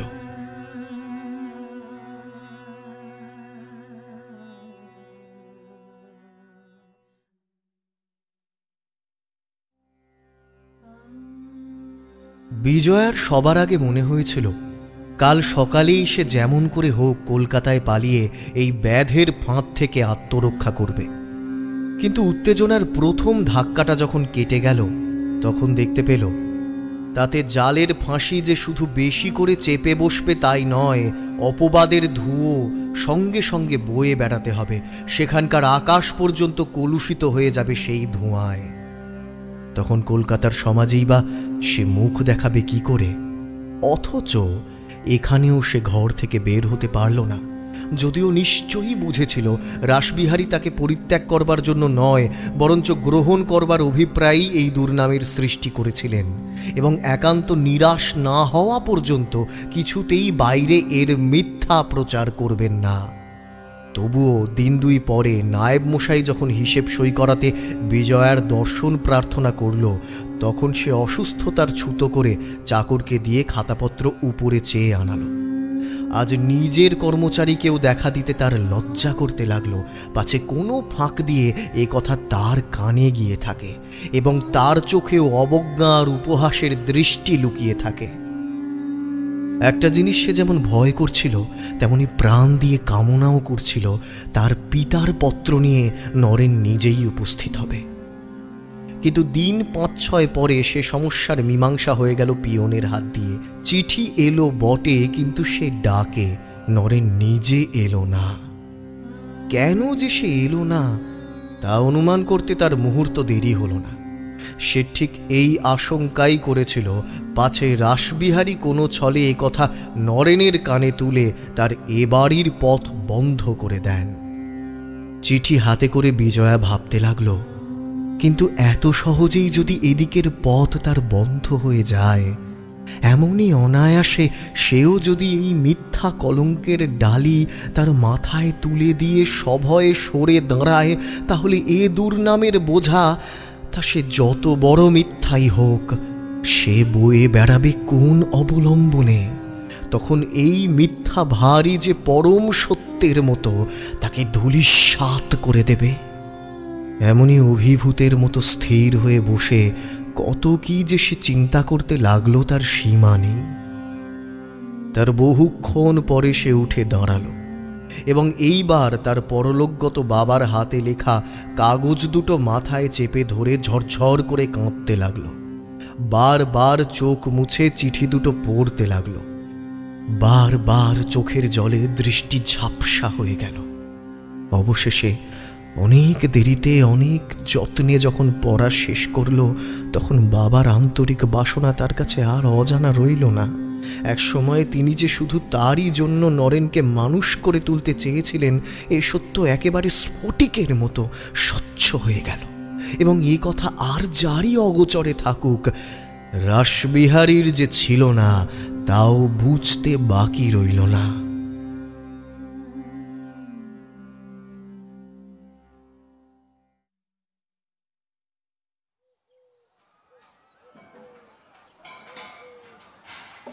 আরও 5-6 দিন কেটে গেল। একদিন সকালে বিজয়া ঘুম থেকে উঠে দেখল বাড়িতে রাজমজুর লেগেছে। তারা ভাড়া বেঁধে সমস্ত বাড়িটা চুনকাম করবার উদ্যোগ করছে।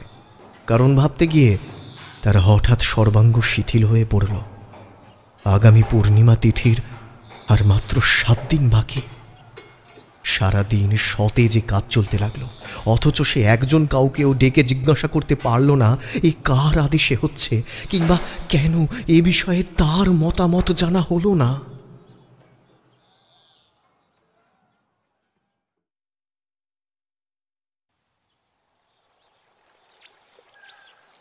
বিকেলবেলায় আজ অনেক দিনের পর বিজয়া কানাই সিংকে সঙ্গে করে নদীর তীরে বেড়াতে বেরিয়েছিল। হঠাৎ দয়ালবাবু এসে উপস্থিত হলেন। আমি তোমাকেই খুঁজে বেড়াচ্ছি মা। আর তো দেরি নেই, নিমন্ত্রণপত্র ছাপতে হবে, তোমার বন্ধু বান্ধবদের সমাদরের সঙ্গে আনবার চেষ্টা করতে হবে। তাই তাদের সব নাম ধাম জানতে পারলে। নিমন্ত্রণপত্র বোধহয় আমার নামেই ছাপা হবে। না মা, তোমার নামে হবে কেন? রাসবিহারী বাবু বর কন্যা উভয়েরই যখন অভিভাবক, তখন তার নামেই নিমন্ত্রণ করা হবে স্থির হয়েছে। স্থির কি তিনিই করেছেন? হ্যাঁ, তিনিই করেছেন বই কি। তবে এও তিনি স্থির করুন। আমার বন্ধুবান্ধব কেউ নেই। যে চিঠিগুলো আপনি নরেনবাবুকে দিয়েছিলেন সে কি আপনি পড়েছিলেন? না মা, পরের চিঠি আমি পড়ব কেন? নরেনের পিতার নাম দেখেই আমি বুঝেছিলাম এ যখন তার জিনিস, তখন তার ছেলের হাতেই দেওয়া উচিত। একবার মনে হয়েছিল বটে তোমাকে জিজ্ঞাসা করব, কিন্তু কোনো দোষ হয়েছে কি মা? তাঁর বাবার চিঠি তাকে দিয়েছেন, এ তো ঠিকই করেছেন। আচ্ছা, তিনি কি আপনাকে এ সম্বন্ধে কিছু বলেননি? না, কোনো কথাই না। কিন্তু কিছু জানবার থাকলে তাকে জিজ্ঞাসা করে আমি কালই তোমাকে বলতে পারি। কালই বলতে পারবেন কেমন করে? তা বোধহয় পারি। আজকাল তিনি প্রত্যহই আমাদের ওখানে আসেন কি না। আপনার স্ত্রীর অসুখ আরও বেড়েছে, কই এ কথা তো আপনি আমাকে বলেননি। না না, এখন তিনি বেশ ভালোই আছেন। নরেনের চিকিৎসা আর ভগবানের দয়া। তবে কেন তাকে প্রত্যহ আসতে হয়? আবশ্যক না থাকলেও জন্মভূমির মায়া কি সহজে কাটে মা? তাছাড়া আজকাল নরেনের কাজকর্ম কম, সেখানে বন্ধু বান্ধবও বিশেষ কেউ নেই। তাই সন্ধেবেলাটা এখানেই কাটিয়ে যান। বিশেষ আমার স্ত্রী তো তাকে একেবারে ছেলের মতোই ভালোবাসেন। ভালোবাসার ছেলেও বটে। কিন্তু কথায় কথায় যদি এতদূর এসেই পড়লে মা, একবার চলো না কেন তোমার এ বাড়িতে? চলুন, আমি তো এমন নির্মল, এমন স্বভাবত ভদ্রলোক আমার এতটা বয়সে কখনো দেখতে পাইনি। নলিনীর ইচ্ছে সে বিএ পাশ করে ডাক্তারি পড়ে। এ বিষয়ে তাকে কত উৎসাহ, কত সাহায্য যে করেন তার সীমা নেই। বিজয়া চমকে উঠল।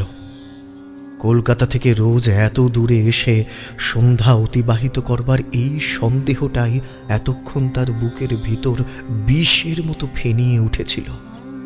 মা, তুমি বোধহয় শ্রান্ত হয়ে পড়েছ, তবে আর গিয়ে কাজ নেই আজ। না না, চলুন। বিজয়ার ধীর গতি লক্ষ্য করেই দয়াল ক্লান্তির কথা তুলেছিলেন, কিন্তু তার মুখের চেহারা দেখতে পেলে এ কথা তিনি মুখে আনতেও পারতেন না। তখন প্রতি পদক্ষেপে যে কঠিন ধরনী বিজয়ার পায়ের তলা থেকে সরে যাচ্ছিল, এ কথা অনুমান করা দয়ালের পক্ষে অসম্ভব। নরেনের সাহায্যে এর মধ্যেই নলিনী অনেকগুলো বই শেষ করে ফেলেছে। লেখাপড়ায় দুজনারই বড় অনুরাগ। অনেকক্ষণ নিঃশব্দে চলার পরে বিজয়া প্রাণপণ চেষ্টায় নিজেকে সংযত করে নিয়ে ধীরে ধীরে জিজ্ঞাসা করল, আপনি কি আর কিছু সন্দেহ করেন না? কিসের সন্দেহ মা? এই প্রশ্নের জবাব বিজয়া তৎক্ষণাৎ দিতে পারল না। তার বুক যেন ভেঙে যেতে লাগল। আমার মনে হয় নলিনীর সম্বন্ধে তার মনের ভাব স্পষ্ট করে স্বীকার করা উচিত। হ্যাঁ, ঠিক কথা, কিন্তু তার তো এখনো সময় যায়নি মা। বরঞ্চ আমার মনে হয় দুজনের পরিচয় আরও একটু ঘনিষ্ঠ না হওয়া পর্যন্ত সহসা কিছু না বলাই উচিত। বিজয়া বুঝল এ প্রশ্ন অন্যের মনেও উদয় হয়েছে। কিন্তু নলিনীর পক্ষে তো তা ক্ষতিকারক হতে পারে। তার মন স্থির করতে হয়তো সময় লাগবে। সংকোচ আর বেদনার কথাটা আর তার মুখ দিয়ে বেরোল না। কিন্তু দয়াল বোধহয় সমস্যার এই দিকটা তেমন চিন্তা করে দেখেননি। হ্যাঁ, সত্যি কথা, কিন্তু আমার স্ত্রীর কাছে যতদূর শুনেছি তাতে কিন্তু, আর তোমাকে তো বলেছি, নরেনকে আমরা খুব বিশ্বাস করি। তার দ্বারা যে কোনো ক্ষতি হতে পারে, তিনি যে ভুলেও কারোর প্রতি অন্যায় করতে পারেন, এ তো আমি ভাবতেও পারিনি মা। তিনি ভাবতে নাই পারুন, কিন্তু তবুও ঠিক সেই সময়ই অন্যায় যে কোথায় এবং কত দূর পর্যন্ত পৌঁছেছিল সে শুধু অন্তর্যামীই জানেন।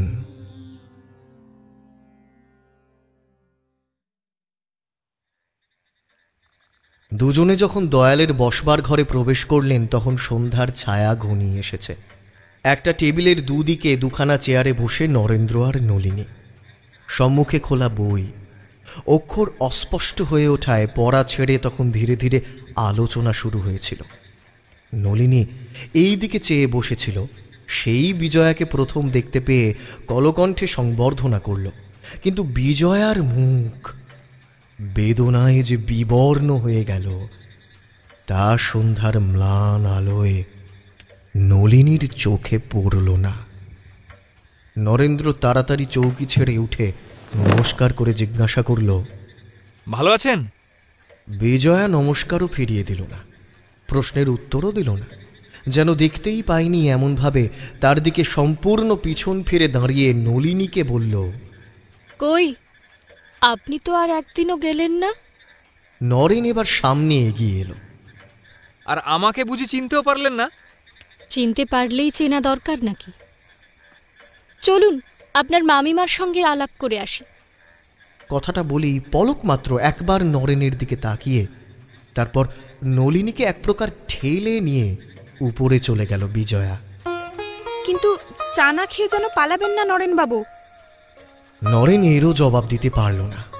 বিস্ময়ে অপমানে একেবারে কাঠ হয়ে দাঁড়িয়ে রইল এবং বৃদ্ধ দয়াল তারই অপ্রত্যাশিত লজ্জার অংশ নেবার জন্য বিরস মুখে সেইখানেই নীরবে দাঁড়িয়ে রইলেন। কিন্তু তবুও কেমন করে যেন তার কেবলই সন্দেহ হতে লাগলো, যা বাইরে প্রকাশ পেল তা সবটা ঠিক আসলে সেই রকমই নয়। এই অকারণ অবমাননার অন্তরালে, দৃষ্টির আড়ালে যা রয়ে গেল, তার যাই হোক উপেক্ষা, অবহেলা নয়। কিছু পরে চায়ের জন্য উপরে ডাক পড়লে আজ নরেন্দ্র দয়ালের অনুরোধ এড়িয়ে নিচেই রয়ে গেল। কিন্তু তাকে একা ফেলে দয়ালু উপরে যেতে পারছেন না দেখে নরেন তাকে বলল, আমি ঘরের লোক, আমার কথা ভাববেন না দয়ালবাবু, কিন্তু আপনার মান্য অতিথিটির সম্মান রাখা আবশ্যক। আপনি শীঘ্র যান। হ্যাঁ, তাহলে তুমি কি একটু বসবে? ভৃত্য আলো দিয়ে গিয়েছিল। নরেন খোলা বইটা টেনে নিয়ে ঘাড় নেড়ে বলল, আগে হ্যাঁ, বসবো বই কি।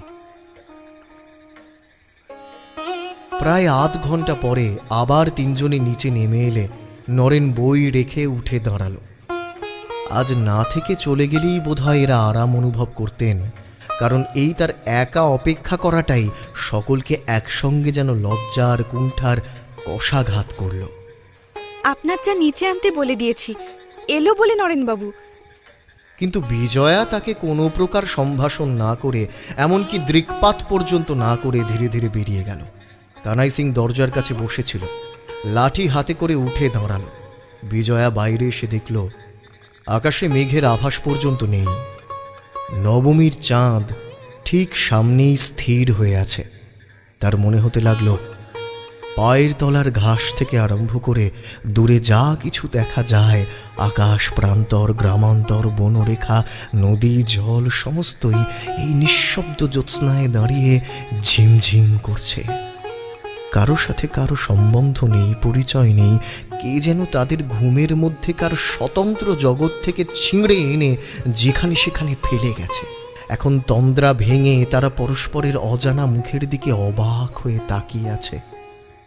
চলতে চলতে তার চোখ দিয়ে অবিরল জল পড়তে লাগলো, আর মুছতে মুছতে বারবার সে বলল, আমি আর পারি না, আমি আর পারি না।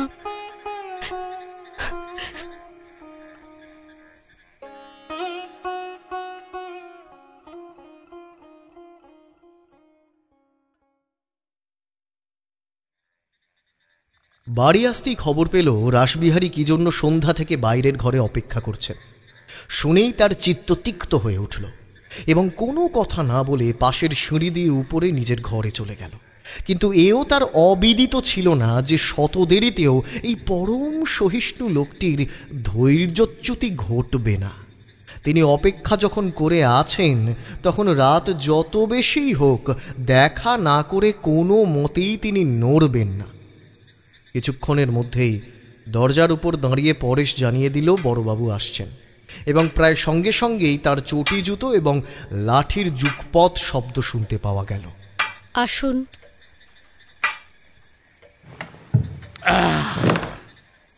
আমি তাই এতক্ষণ এদের বলছিলাম, এতগুলো চাকর বাকরের মধ্যে এহুশ কারো হলো না যে বাড়ি থেকে দুটো লণ্ঠন নিয়ে যায়। দয়ালেরও এ ভয় হওয়া উচিত ছিল যে মাঠের মধ্যে জ্যোৎস্নার আলোয় নির্ভর না করে একটা আলো দেওয়া প্রয়োজন। তাই ভাবি, ভগবান, এ সংসারে আত্মীয় পরে কি প্রভেদ তাই না তুমি করে রেখেছ। কথাটা বলে রাসবিহারী একটা দীর্ঘ নিঃশ্বাস ছাড়লেন, কিন্তু বিজয়া কিছুই বলল না। তখন রাসবিহারী একবার কেশে একটু ইতস্তত করে পকেট থেকে একখানা কাগজ বের করে বললেন, যা করবার সবই আমি করে রেখেছি, শুধু তোমার নামটা একটু লিখে দিতে হবে মা। এটা আবার কালকেই পাঠিয়ে দেওয়া চাই। কাগজখানা বিজয়ার হাতে গুঁজে দিলেন। বিজয়া দেখা মাত্রই বুঝল এ তাদের ব্রাহ্ম বিবাহ আইন মতে রেজিস্ট্রি করবার আবশ্যক দলিল। ছাপা এবং হাতের লেখা আগাগোড়া 2-3 বার করে পাঠ করে সে অবশেষে মুখ তুলল। বেশি সময় যায়নি, কিন্তু এইটুকু সময়ের মধ্যেই তার মনের মধ্যে এক অদ্ভুত ব্যাপার ঘটল। তার এতক্ষণের এত বড় বেদনা হঠাৎ কি এক প্রকার কঠিন ঔদাসীন্য এবং নিদারুণ বিতৃষ্ণায় রূপান্তরিত হয়ে দেখা দিল। তার মনে হলো জগতের সমস্ত পুরুষ এক ছাঁচে ঢালা। রাসবিহারী, দয়াল, বিলাস, নরেন্দ্র আসলে কারো সঙ্গে কারো প্রভেদ নেই।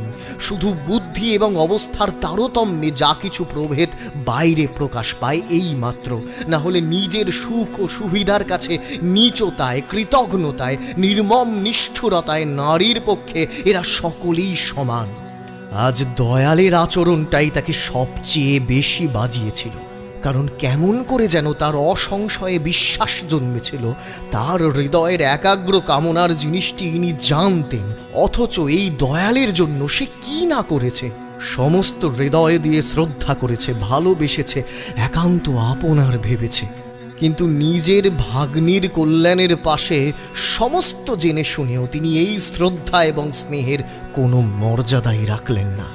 তার চোখের নিচেই যখন দিনের পর দিন এক অনাত্মীয়া রমণীর মর্মান্তিক দুঃখের পথ প্রস্তুত হচ্ছিল, তখন কতটুকু দ্বিধা, কতটুকু করুণা তার মনে জেগেছিল।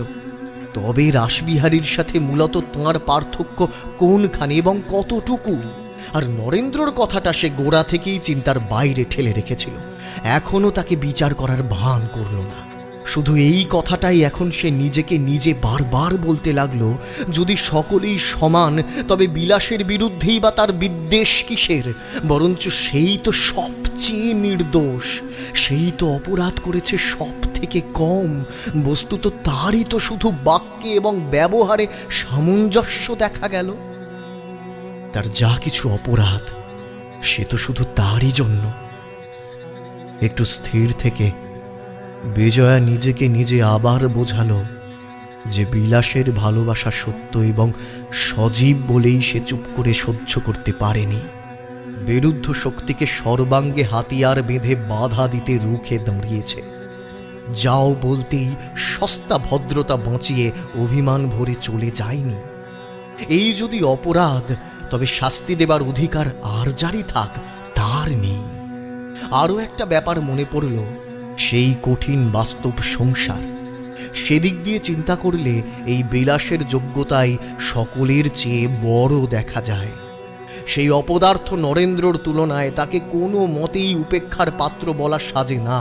কিন্তু রাসবিহারী তার গম্ভীর নির্বাক মুখের দিকে চেয়ে অত্যন্ত উৎকণ্ঠিত হলেন। তাহলে মা, এ ঘরে কালি কলম আছে না নিচ থেকে আনতে বলে দেবো? বিজয়া চমকে চাইল। অতীতের কুৎসিত কদাকার স্মৃতির উপরে তার চিন্তার ডোর ধীরে ধীরে একখানি সূক্ষ্ম জাল বুনতে আরম্ভ করেছিল। এই স্বার্থান্ধ বৃদ্ধের নিষ্ঠুর ব্যগ্রতা ছুরির মতো পড়ে তাকে নিমেষে ছিন্ন ভিন্ন করে আগাগোড়া অনাবৃত করে দিল, এবং পরক্ষণেই বিজয়া একেবারে মরিয়ার মতো নির্দয় হয়ে বলল, আচ্ছা, জিজ্ঞাসা করি কাকাবাবু, আপনার কি মত এই যে পাপ যতই বড় হোক টাকার তলায় সমস্তই চাপা পড়ে যায়? কেন কেন কেন মা? নইলে আমার অত বড় পাপটাকে উপেক্ষা করে কি আমাকে গ্রহণ করতে চাইতেন? সে তো মিথ্যে কথা। অতি বড় শত্রুও তো তোমাকে ও অপবাদ দিতে পারে না মা। শত্রু হয়তো পারে না, কিন্তু আমি জিজ্ঞাসা করি, বিলাসবাবু কি আমাকে শ্রদ্ধার চোখে দেখতে পারবেন? শ্রদ্ধার চোখে দেখতে পারবে না তোমাকে? বিলাস? বিলাস? বিলাস? বিলাস বোধ করে কাছে কোথাও অপেক্ষা করছিল, ভেতরে এসে দাঁড়ালো। শোনো কথা বিলাস, আমার বিজয়া মা বলছেন তুমি কি তাকে শ্রদ্ধার চোখে দেখতে পারবে? শোনো একবার। বিলাস সহসা কোনো উত্তর করতে পারল না। প্রশ্নটা যেন সে বুঝতেই পারল না, এমনি ভাবে শুধু চেয়ে রইল। সেদিন কাকাবাবু বাড়ির চাকর বাকরদের জিজ্ঞাসা করে আমাকে এসে বলেছিলেন, আমি অনেক রাত্রি পর্যন্ত নিভৃতে নরেনবাবুর সঙ্গে আমোদ আহ্লাদ করেও তৃপ্ত হইনি। অবশেষে তিনি ট্রেন না পাবার অছিলায় সে রাত্রিটা এখানে কাটিয়ে সকালবেলা চলে গিয়েছিলেন। এই অবস্থায় কখনো না, কখনো না, এ যে অসম্ভব, এ যে ঘোর মিথ্যা, এ যে একেবারে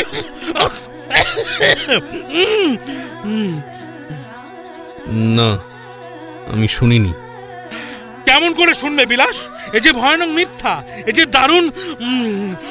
আমি তাই দারোয়ান বেটাকে তুমি দেখে রেখি পরের শোনাটাকে আমি কিরকম শাস্তি দিই। আমি পৃথিবী শুদ্ধ লোক যদি এ কথার সাক্ষ্য দিত তবুও বিশ্বাস করতাম না। কেন করতেন না? সে কি আমার বিষয়ের জন্য? রাসবিহারী এই কথার সূত্র ধরে আবার কিছু বলতে যাচ্ছিলেন, কিন্তু ঠিক সেই সময়ই ছেলের মুখের দিকে তাকিয়ে হঠাৎ থেমে গেলেন। বিলাসের দু চোখ জ্বলে উঠল, কিন্তু তার কণ্ঠস্বরে লেশমাত্র উচ্ছ্বাস বা উগ্রতা প্রকাশ পেল না। শুধু শান্ত স্থির স্বরে জবাব দিল, না, তোমার বিষয়ের উপর আমার লেশমাত্র লোভ নেই। সমস্ত ঘরটা নিস্তব্ধ হয়ে রইল, এবং এই নীরবতার ভিতর দিয়েই এতক্ষণে একই সঙ্গে সকলের যেন সমস্ত ব্যাপারটার কদর্য শ্রীহীনতা চোখে পড়ে গেল। এ যেন হাটের মধ্যে একটা বেচা কেনার পণ্য নিয়ে দুই পক্ষে তার কঠোর দরদুস্তুর চলছিল, যাতে লজ্জা, শরম, শ্রী শোভার কিছুমাত্র অবকাশ ছিল না। শুধু দুটো মানুষ একেবারে উলঙ্গ স্বার্থের দুই দিকে দৃঢ় মুষ্টিতে চেপে পরস্পরের কাছে ছিনিয়ে নেবার জন্য প্রাণপণে টানা হেঁচড়া করছিল। রাসবিহারী তার বহু ক্লেশার্জিত পরিণত বয়সের প্রশান্ত গাম্ভীর্য বিসর্জন দিয়ে যেভাবে একটা ইতরের মতো গণ্ডগোল চেঁচামেচি করছিলেন, বিলাসের ভাষা ও সংযমের সামনে সে ত্রুটি তাঁকেও যেমন বাজল, তেমন বিজয়াও নিজের একান্ত লজ্জাহীন প্রগল্ভতায় মর্মে মরে গেল। বিপদ যত গুরুতরই হোক, কোনো ভদ্রমহিলাই যে এত দূর আত্মবিস্মৃত হয়ে নিজের চরিত্রকে মীমাংসার বিষয়ীভূত করে পুরুষের সাথে এমন করে মর্যাদাহীন বাগবিতণ্ডায় প্রবৃত্ত হতে পারে, কিছুক্ষণের জন্য এ যেন একটা অসম্ভব ব্যাপার বলে তার বোধ হলো। মনে হলো দাম্পত্য জীবনের যত কিছু মাধুর্য, যত কিছু পবিত্রতা আছে, সমস্তই যেন তার জন্য একেবারে উদ্ঘাটিত হয়ে ধুলোয় লুটিয়ে পড়ল। ঘরের নিবিড় স্তব্ধতা ভঙ্গ করে বিলাসী আবার কথা বলল, বিজয়া, বাবা যাই করুন, যাই বলুন, আমরা তাকে বুঝতে পারি না পারি, কিন্তু এই কথাটা আমাদের কোনো মতে বিস্মৃত হওয়া উচিত নয়। যিনি ব্রহ্মপদে আত্মসমর্পণ করেছেন তিনি কখনো অন্যায় করতে পারেন না। আমি বলছি তোমাকে ছাড়া তোমার বিষয় সম্পত্তির প্রতি আমাদের লেশমাত্র স্পৃহা নাই। সত্যি বলছেন? বিলাস এগিয়ে এসে বিজয়ার ডান হাতখানি নিজের হাতের মধ্যে টেনে নিল। আমার মধ্যে যদি কোনো সত্য থাকে বিজয়া, আজ তাহলে আমি তোমাদের কাছে সত্য কথাই বলছি। মুহূর্তকাল দুজনের কেউ কোনো কথা বলল না। বিজয়া আস্তে আস্তে নিজের হাতখানি ছাড়িয়ে নিয়ে টেবিলের কাছে এসে কলম তুলে নিল। পলকের জন্য একবার দ্বিধা করল, হয়তো করল না, কিছুই নিশ্চয় করে বলা যায় না। কিন্তু পরক্ষণেই বড় বড় অক্ষরে নিজের নাম সই করে দিয়ে কাগজখানি রাসবিহারীর হাতে এনে দিল। এই নিন। রাসবিহারী দলিলটি ভাঁজ করে পকেটে রাখলেন এবং উঠে দাঁড়িয়ে বনমালীর শোকে অনেক অশ্রু ব্যয় করে এবং নিরাকার পরম ব্রহ্মের অসীম করুণার বিস্তর গুণগান করে রাত হচ্ছে বলে চলে গেলেন। বাবা চলে গেলে বিলাস আর একবার কাঠের মতো শক্ত হয়ে দাঁড়িয়ে থেকে বলল, আমি জানি আমাকে তুমি ভালোবাসো না, কিন্তু সাধারণ লোকের মতো আমিও যদি সেই ভালোবাসাকেই ঊর্ধ্বে স্থান দিতাম, তাহলে আজ মুক্ত কণ্ঠে বলে যেতাম, বিজয়া, তুমি যাকে ভালোবেসেছ তাকেই বরণ করো। আমার মধ্যে সে শক্তি, সে উদারতা, সে ত্যাগ আছে। বাবার কাছে আমি আজীবন মিথ্যা শিক্ষা পেয়ে আসিনি বিজয়া। কিন্তু কিন্তু একটা একটা সকাম রূপ তৃষ্ণা, যাকে ভালোবাসা বলে মানুষ ভুল করে, সেই কি ব্রাহ্ম কুমার কুমারীর বিবাহের চরম লক্ষ্য? না না না না না, তা কিছুতেই নয়, কিছুতেই হতে পারে না। এই বিরাট উদ্দেশ্য সত্য, মুক্তি, পরব্রহ্মপদে যুগ্ম আত্মার একান্ত আত্মসমর্পণ। আমি বলছি তোমাকে, একদিন আমার কাছে এ সত্য তুমি বুঝবেই বুঝবে। এই নরেন যখন আসেনি তখনকার কথাগুলো একবার স্মরণ করো দেখি বিজয়া। কি একটা বলবার জন্য বিজয়া মুখ তুলল, কিন্তু তার ঠোঁট কেঁপে উঠে প্রবল বাষ্পোচ্ছ্বাসে বাকরুদ্ধ হয়ে গেল। মুখ দিয়ে কোনো কথাই বের হলো না। সে শুধু কেবলমাত্র হাত দুটো কপালে তুলে একটা নমস্কার করেই পাশের দরজা দিয়ে দ্রুত বেগে পালিয়ে গেল।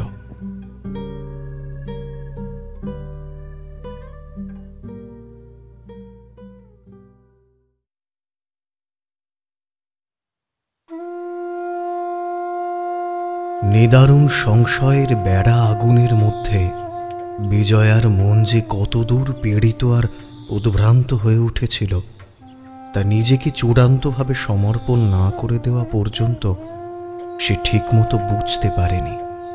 আজ সকালে ঘুম ভেঙেই বুঝল তার মন খুব শান্ত হয়ে গেছে, কারণ মনের মধ্যে চাঞ্চল্যের আভাসটুকুও খুঁজে পেল না।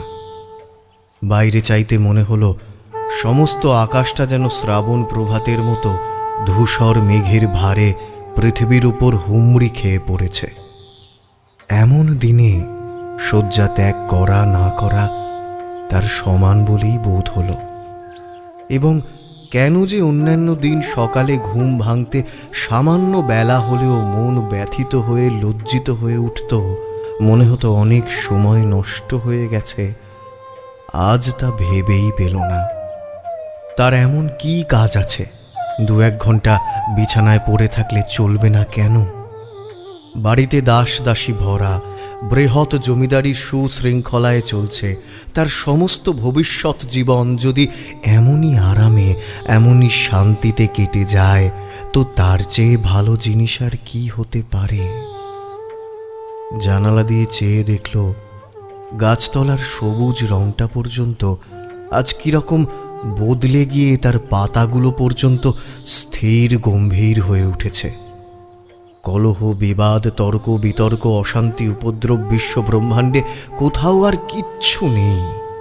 একটা রাত্রির মধ্যেই সমস্ত যেন একেবারে মুনি ঋষির তপবন হয়ে উঠেছে।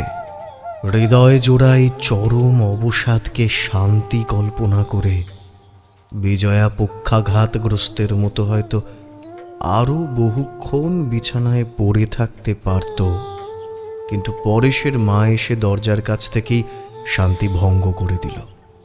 যে লোক সকালেই শয্যা ত্যাগ করে তার পক্ষে এতখানি বেলা হয়ে যাওয়া অস্বাভাবিক বটে। সে উৎকণ্ঠিত চিত্তে বারবার ডাকাডাকি করে দরজা খুলিয়ে তবে ছাড়ল। হাত মুখ ধুয়ে কাপড় ছেড়ে প্রস্তুত হয়ে বিজয়া নিচে নামছিল, শুনল বাইরে রাসবিহারী আজ স্বয়ং এসে জোনমজুরদের কাজের তত্ত্বাবধান করছেন। মাত্র 2টি দিন আর বাকি। এইটুকু সময়ই সমস্ত বাড়িটাকে মেজে ঘষে একেবারে নতুন করে তুলতে হবে।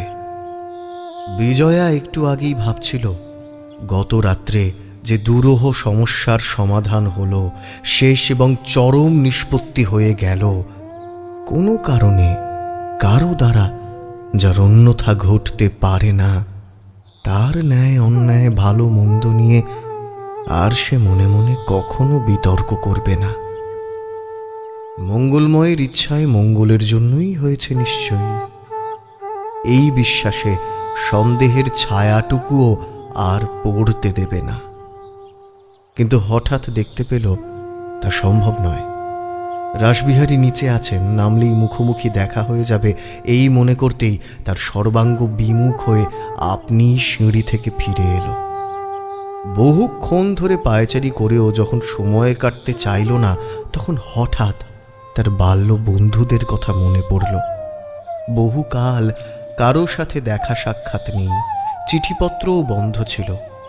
আজ তাদেরকে মনে করেই সে কয়েকখানা চিঠি লেখবার জন্য তার পড়ার ঘরে এলো। মনের মধ্যে তার কত না কষ্ট জমেছিল। চিঠির মধ্যে দিয়ে তাদেরকেই মুক্তি দিতে গিয়ে সে দেখতে দেখতে একেবারে মগ্ন হয়ে গেল। কেমন করে যে সময় কাটল, কত যে চোখের জল ঝরে পড়ল, তার কিছুই খেয়াল ছিল না। এমন সময়ে পরেশের মা দরজার কাছে এসে বলল, বেলা যে 1টা বেজে গেল দিদিমণি, খাবে না? বিজয়া কোনো উত্তর না দিয়ে ঘড়ির দিকে চেয়ে আবার লেখায় মনঃসংযোগ করতে যাচ্ছিলই। ওমা, ডাক্তারবাবু আসছেন যে।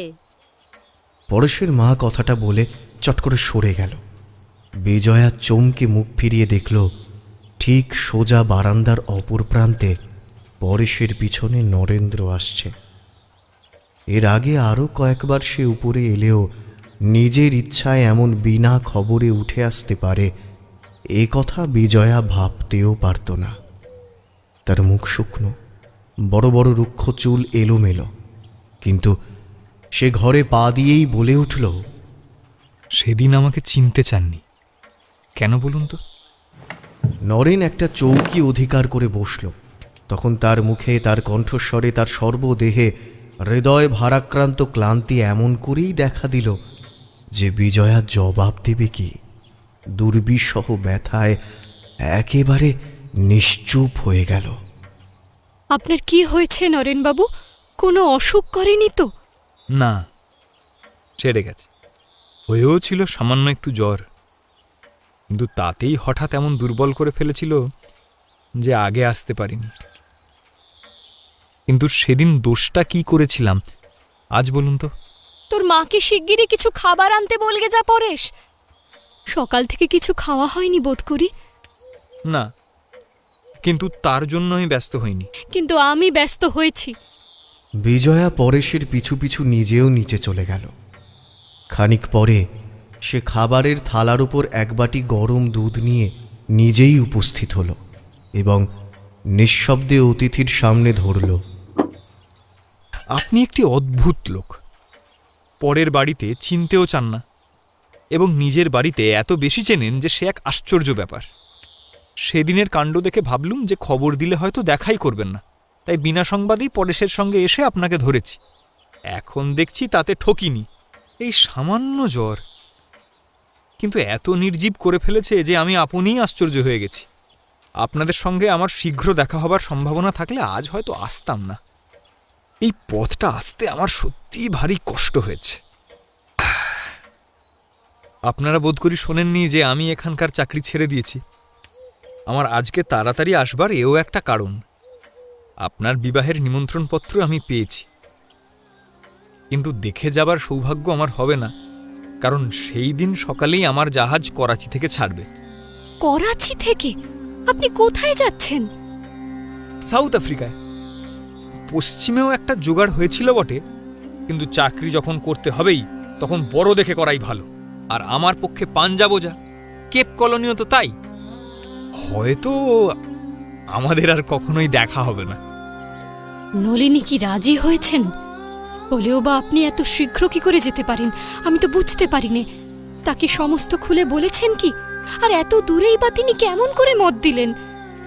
এই দাঁড়ান দাঁড়ান দাঁড়ান দাঁড়ান দাঁড়ান, এখনো কাউকে সমস্ত কথা বলা হয়নি বটে, কিন্তু সে কোনো মতেই হতে পারে না। আপনারা কি আমাদের বাক্স বিছানার সমান মনে করেন যে ইচ্ছে থাক না থাক দড়ি দিয়ে বেঁধে গাড়িতে তুললেই সঙ্গে যেতে হবে? সে কিছুতেই হতে পারে না। তার অমতে তাকে কিছুতেই অত দূর নিয়ে যাওয়া যাবে না। এই ব্যাপারটা কি আমাকে বুঝিয়ে বলুন তো। এখানে আসবার পূর্বেই দয়ালবাবুর সঙ্গে দেখা হয়েছিল। তিনিও শুনে হঠাৎ চমকে উঠে এইরকম কি একটা আপত্তি তুললেন, আমি বুঝতেই পারলাম না। এত লোকের মধ্যে নলিনীর মতামতের উপরেই বা আমার যাওয়া না যাওয়া কেন নির্ভর করে? আর তিনিই বা কিসের জন্য বাধা দেবেন? এই সমস্ত কিছু ক্রমেই হিয়ালি হয়ে উঠছে। কথাটা কি আমাকে খুলে বলুন দেখি। তার সঙ্গে একটা বিবাহের প্রস্তাব কি আপনি করেননি? মা, কোনোদিন নয়। বিজয়ার মুখের উপর হঠাৎ এক ঝলক রক্ত ছুটে এসে সমস্ত মুখ লাল করে দিল, কিন্তু চোখের পলকেই নিজেকে সংবরণ করে বলল, না করলেও কি করাটা উচিত ছিল না? আপনার মনোভাব তো কারো কাছে আর গোপন নেই। এই অনিষ্ট কার দ্বারা হয়েছে আমি শুধু তাই ভাবছি। তার নিজের দ্বারা কদাচ ঘটেনি, কেননা তিনি প্রথম থেকেই জেনেছিলেন এ অসম্ভব। কিন্তু অসম্ভব কেন? সে থাক, তবে একটা কারণ এই যে আমি হিন্দু এবং তিনি ব্রাহ্ম সমাজের। তাছাড়া আমাদের জাতও এক নয়। আপনি কি জাত মানেন? মানি বই কি। হিন্দু সমাজে যে জাতিভেদ আছে, একের সঙ্গে অপরের বিবাহ হয় না, এ কি আপনিও মানেন না? মানি, কিন্তু ভালো বলে মানিনি। আপনি শিক্ষিত হয়ে একে ভালো বলে মানেন কি করে? ডাক্তারের বুদ্ধিটাই সাধারণত একটু ঘোলাটে ধরনের হয়, বিশেষ করে আমার মতো যারা মাইক্রোস্কোপের মধ্যে দিয়ে জীবাণুর মতো তুচ্ছ জিনিস নিয়েই কাল কাটায়, তাদের তো বটেই। তাই এক্ষেত্রে আমাকে না হয় মাফ করেই দিন না। আচ্ছা, অন্য জগতের কথা থাক, কিন্তু জাত যেখানে এক, সেখানেও কি শুধু আলাদা ধর্মমতের জন্যই বিবাহ অসম্ভব বলতে চান? আপনি কিসের হিন্দু? আপনি তো এক ঘরে। আপনার কাছেও কি কোনো ব্রাহ্মকুমারী বিবাহযোগ্য নয় মনে করেন? এত অহংকার আপনার কিসের জন্যে? আর এই যদি আপনার সত্যিকার মত, তবে সে কথা গোড়াতেই বলে দেননি কেন? কিন্তু এখন যা বলছেন এটা তো আমার মত নয়। নিশ্চয়ই এই আপনার সত্যিকার মত। না, আমাকে পরীক্ষা করলে টের পেতেন যে এ আমার সত্যিকার কেন, মিথ্যেকার মতো নয়। তাছাড়া নলিনীর কথা নিয়ে আপনি মিথ্যে কেন কষ্ট পাচ্ছেন? আমি জানি তার মন কোথায় বাঁধা আছে, এবং আমিও যে কেন পৃথিবীর আরেক প্রান্তে পালাচ্ছি সে তিনিও ঠিক বুঝবেন। সুতরাং আমার যাওয়া নিয়ে আপনি নিরর্থক উদ্বিগ্ন হবেন না। আর অমত না হলেই আপনি যেখানে খুশি যেতে পারেন মনে করেন? নরেনের বুকের মধ্যে কথাগুলো বিদ্যুতের মতো শিউরে উঠল, কিন্তু সঙ্গে সঙ্গে দৃষ্টিও গিয়ে টেবিলের উপরে সেই লাল রঙের নিমন্ত্রণ পত্রের উপর পড়ল। সে এক মুহূর্ত স্থির হয়ে চেয়ে থেকে আস্তে আস্তে বলল, সে ঠিক, আমি আপনার অমতেও কিছু করতে পারিনি, কিন্তু আপনি তো আমার সমস্ত কথাই জানেন। আমার জীবনের স্বাদও আপনার অজ্ঞাত নেই। বিদেশে সে স্বাদ হয়তো একদিন পূর্ণ হতেও পারে, কিন্তু এদেশে এত বড় নিক্ষম্মী দিন দরিদ্রের থাকা না থাকায় কিচ্ছুই ক্ষতিবৃদ্ধি হবে না। আমাকে যেতে বাধা দেবেন না। আপনি দিন দরিদ্র তো নয়, আপনার সমস্তই আছে। আপনি ইচ্ছে করলেই তো সমস্ত ফিরে নিতে পারেন। ইচ্ছে করলেই পারি নে, কিন্তু আপনি যে দিতে চেয়েছিলেন সে আমার মনে আছে এবং চিরদিন মনে থাকবে। কিন্তু দেখুন, নেবারও তো একটা অধিকার থাকা চাই। সেই অধিকারই যে আমার নেই। আছে বই কি, বিষয় আমার নয়, বাবার। নইলে সেদিন তার যথাসর্বস্ব দাবির কথা আপনি পরিহাস ছলেও মুখে আনতে পারতেন না। আমি হলে কিন্তু এখানেই থামতুম না। তিনি যা দিয়ে গেছেন সমস্ত জোর করে দখল করতুম, এক তিলও ছাড়তুম না। নরেন কোনো কথা বলল না। বিজয়াও আর কিছু না বলে চোখ নিচু করে চুপ করে বসে রইল। মিনিট দুই এমনই নীরবে কাটার পরে হঠাৎ একটা গভীর দীর্ঘশ্বাসের শব্দে চমকে বিজয়া মুখ তুলতেই দেখতে পেল নরেনের সমস্ত চেহারাটা যেন কি একরকম হয়ে গেছে। দুজনের চোখাচোখি হওয়া মাত্রই নরেন বলল, নলিনী ঠিকই বুঝেছিল বিজয়া, কিন্তু আমি বিশ্বাস করিনি। আমার মতো একটা অকেজো অপদার্থ লোককেও যে কারো কোনো প্রয়োজন হতে পারে এ আমি অসম্ভব বলে হেসে উড়িয়ে দিয়েছিলাম। কিন্তু সত্যি যদি এই অসঙ্গত খেয়াল তোমার হয়েছিল শুধু একবার হুকুম করনি কেন? আমার পক্ষে এই স্বপ্ন দেখাও যে পাগলামি বিজয়া। এতদিন পরে তার মুখে নিজের নাম শুনে বিজয়ার আপাতমস্তক কেঁপে উঠল। সে মুখের ওপর সজোরে আঁচল চেপে ধরে উচ্ছ্বসিত কান্না সংবরণ করতে লাগল। নরেন পিছনে পায়ের শব্দ শুনে মুখ ফিরিয়ে দেখল দয়াল ঘরে প্রবেশ করছেন। দয়াল দরজায় দাঁড়িয়ে এক মুহূর্ত নিঃশব্দে দুজনের দিকে তাকালেন। তারপর ধীরে ধীরে বিজয়ার কাছে গিয়ে তার পাশে বসে মাথার উপর ডান হাতটি রেখে স্নিগ্ধ কণ্ঠে ডাকলেন, মা।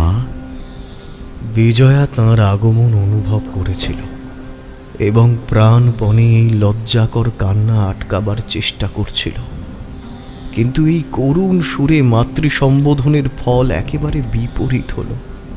কি জানি তার মৃত পিতাকে মনে পড়েই ধৈর্যচ্যুতি ঘটল কিনা, সে চোখের পলকে বৃদ্ধের দুই জানুর উপর উপুর হয়ে পড়ে কোলের মধ্যে মুখ গুঁজে কেঁদে ফেলল। দয়ালের চোখ দিয়ে জল গড়িয়ে পড়ল। এ সংসারে একমাত্র তিনিই শুধু এই মর্মান্তিক কান্নার আগাগোড়া ইতিহাসটা জানতেন। মা, শুধু আমার দোষেই এই ভয়ানক অন্যায় হলো মা। শুধু আমি এই দুর্ঘটনা ঘটালুম। নলিনীর সঙ্গে এতক্ষণ আমার এই কথাই হচ্ছিল, সে সমস্তই জানত, কিন্তু সে জানত নরেনি মনে মনে তোমাকে, কিন্তু নির্বোধ আমি সমস্ত ভুল বুঝে তোমাকে উল্টো খবর দিয়ে শুধু শুধু এই দুঃখ ঘরে ডেকে আনলাম। দেওয়ালের ঘড়িতে 3টে বাজল। তিনজনেই স্তব্ধ হয়ে রইলেন। তাঁর কোলের মধ্যে বিজয়ার দুর্জয় দুঃখের বেগ ক্রমশ কমে আসছে অনুভব করে দয়াল অনেকক্ষণ পরে আস্তে আস্তে তার পিঠের উপর হাত চাপড়াতে চাপড়াতে বললেন, এর কি আর কোনো উপায় হতে পারে না মা? না না, মরণ ছাড়া আমার আর কোনো পথ নেই। ছি মা, কিন্তু না না, এর মধ্যে কোনো কিন্তু নেই। আমি কথা দিয়েছি, বেঁচে থাকতে সে আমি ভাঙতে পারবো না দয়ালবাবু। মরতে না পারলে আমি। বিজয়ার কণ্ঠ রুদ্ধ হয়ে এলো। দয়ালের গলা দিয়েও আর কথা বেরোল না। তিনি নীরবে ধীরে ধীরে তার চুলের মধ্যে শুধু হাত বুলিয়ে গেলেন। মাঠান, বেলা 3টে বেজে গেল যে। পরেশের মা বাইরে থেকে ব্যাপারটা হয়তো খানিক আন্দাজ করতে পেরেছিলেন, তাই বাইরে থেকেই ছেলেকে দিয়ে বলিয়েছিলেন এই কথাটা। আর খবরটা শুনেই দয়াল অত্যন্ত ব্যস্ত হয়ে উঠলেন। স্নানাহারের জন্য নির্বন্ধের সাথে বারবার অনুরোধ করে বিজয়ার মুখখানি তুলে ধরবার যত্ন করতে লাগলেন। তোমার জন্য যে কেউ খেতে পাচ্ছি না মাঠান। পরেশের এই কথা শুনে চোখ মুছে বিজয়া উঠে বসল এবং কারো দিকে না তাকিয়ে ধীর পদে সেখান থেকে চলে গেল। নরেন, তোমারও তো এখনো খাওয়া হয়নি। না। তবে আমার সঙ্গে বাড়ি চলো। চলুন। দয়াল আর নরেন আর একটিও মাত্র কথা না বলে হাঁটতে শুরু করলেন।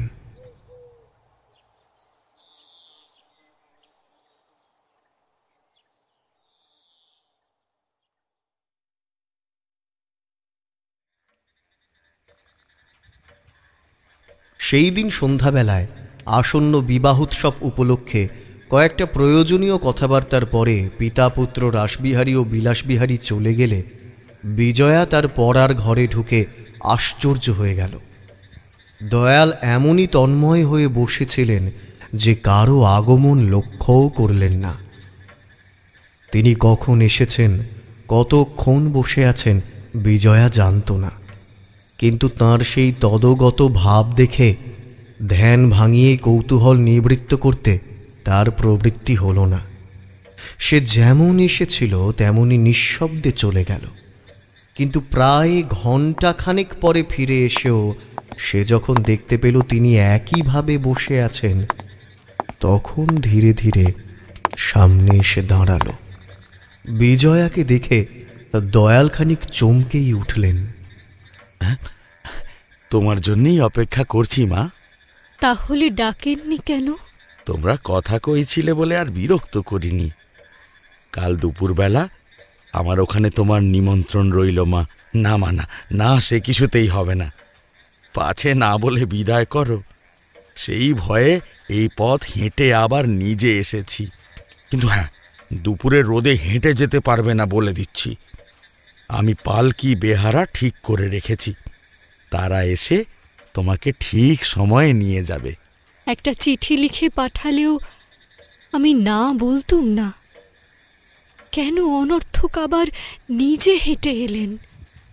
দয়াল উঠে এসে বিজয়ার একটা হাত চেপে ধরে বললেন, মনে যেন থাকে, বুড়ো ছেলেকে কথা দিচ্ছ মা, না গেলে আবার আমাকে ছুটে আসতে হবে, কোনো মতেই ছাড়ব না। আচ্ছা। কিন্তু এই অতি আগ্রহে বিজয়া মনে মনে অবাক হল। একে তো ইতিপূর্বে কোনো দিনই তিনি নিমন্ত্রণ করেননি, তাতে সান্ধ্য ভোজনের পরিবর্তে এই মধ্যাহ্ন ভোজনের ব্যবস্থা এবং প্রতিশ্রুতি পালনের জন্য এই রকম বারবার স্বনির্বন্ধ অনুরোধ কেমন যেন ঠিক সহজ এবং সাধারণ নয় বলেই তার সন্দেহ হল।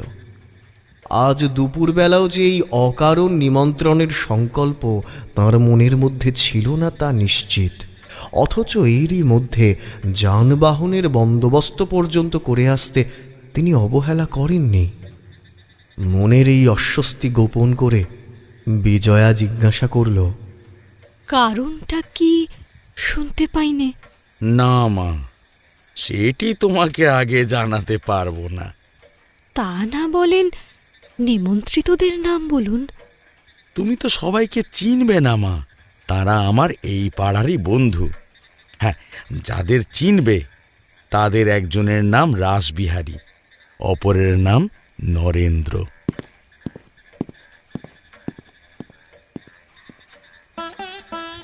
দয়াল চলে গেলে বিজয়া বহুক্ষণ পর্যন্ত স্থির হয়ে বসে মনে মনে এর হেতু অনুসন্ধান করতে লাগল। কিন্তু যতই ভাবতে লাগল, কি একটা অশুভ সংশয়ে মনের অন্ধকার নিরন্তর বেড়েই চলতে লাগল। কিন্তু পরদিন বেলা 2:30 পর্যন্ত যখন পালকি এসে পৌঁছল না, বিজয়া প্রস্তুত হয়ে অপেক্ষা করে রইল, তখন একদিকে যেমন বিস্ময়ের অবধি রইল না, অপরদিকে তেমনি একটা আরাম বোধ করতে লাগল। পরেশের মা সঙ্গে যাবে এই রকম একটা কথা ছিল। সে বোধহয় এইবার নিয়ে 10 বার এসে কিছু খাবার জন্য বিজয়াকে পীড়াপিড়ি করতে লাগলো, এবং বুড়ো দয়ালের ভীমরতি হয়েছে কিনা এবং নিমন্ত্রণের কথা একেবারে ভুলে গেছে কিনা জিজ্ঞাসা করল। অথচ লোক পাঠিয়ে খবর নিতেও বিজয়ার সংকোচ বোধ হচ্ছিল, কারণ সত্যই যদি কোনো অচিন্তনীয় কারণে তিনি নিমন্ত্রণ করবার কথা ভুলে গিয়ে থাকেন, তো তাঁকে অপরিসীম লজ্জায় ফেলা হবে। এই অভূতপূর্ব অবস্থা সংকটের মধ্যে তার দ্বিধাগ্রস্ত মন কি করবে কিছুই যখন নিশ্চয় করতে পারছে না, এমন সময় পরেশ হাঁপাতে হাঁপাতে এসে খবর দিল পালকি আসছে। বিজয়া যখন যাত্রা করল তখন বেলা অপরাহ্ন। রাসবিহারী তাঁর জোনমজুর নিয়ে ভীষণ ব্যস্ত। তাড়াতাড়ি তিনি পালকির পাশে এগিয়ে এলেন। দয়ালের হঠাৎ এমন লোক খাওয়ানোর ধুম পড়ে গেল কেন সে তো জানি নে। সন্ধ্যার পর আমাকেও যেতে হবে বিশেষ করে বলে গেছেন, কিন্তু পালকি পাঠাতে রাত্রি করলে যেতে পারবো না, সে কিন্তু বলে দিও মা।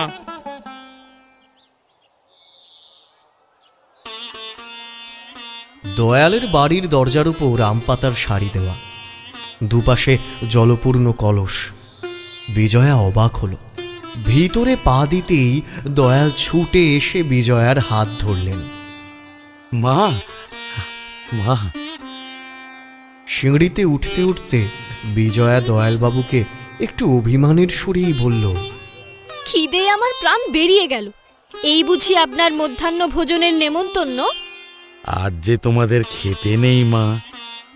নরেন তো নির্জীব হয়ে শুয়েই পড়েছে। আজ একটা দিনের জন্যে অন্তত কানা ভট্টাচার্য মশাইয়ের শাসন মানতেই হবে যে।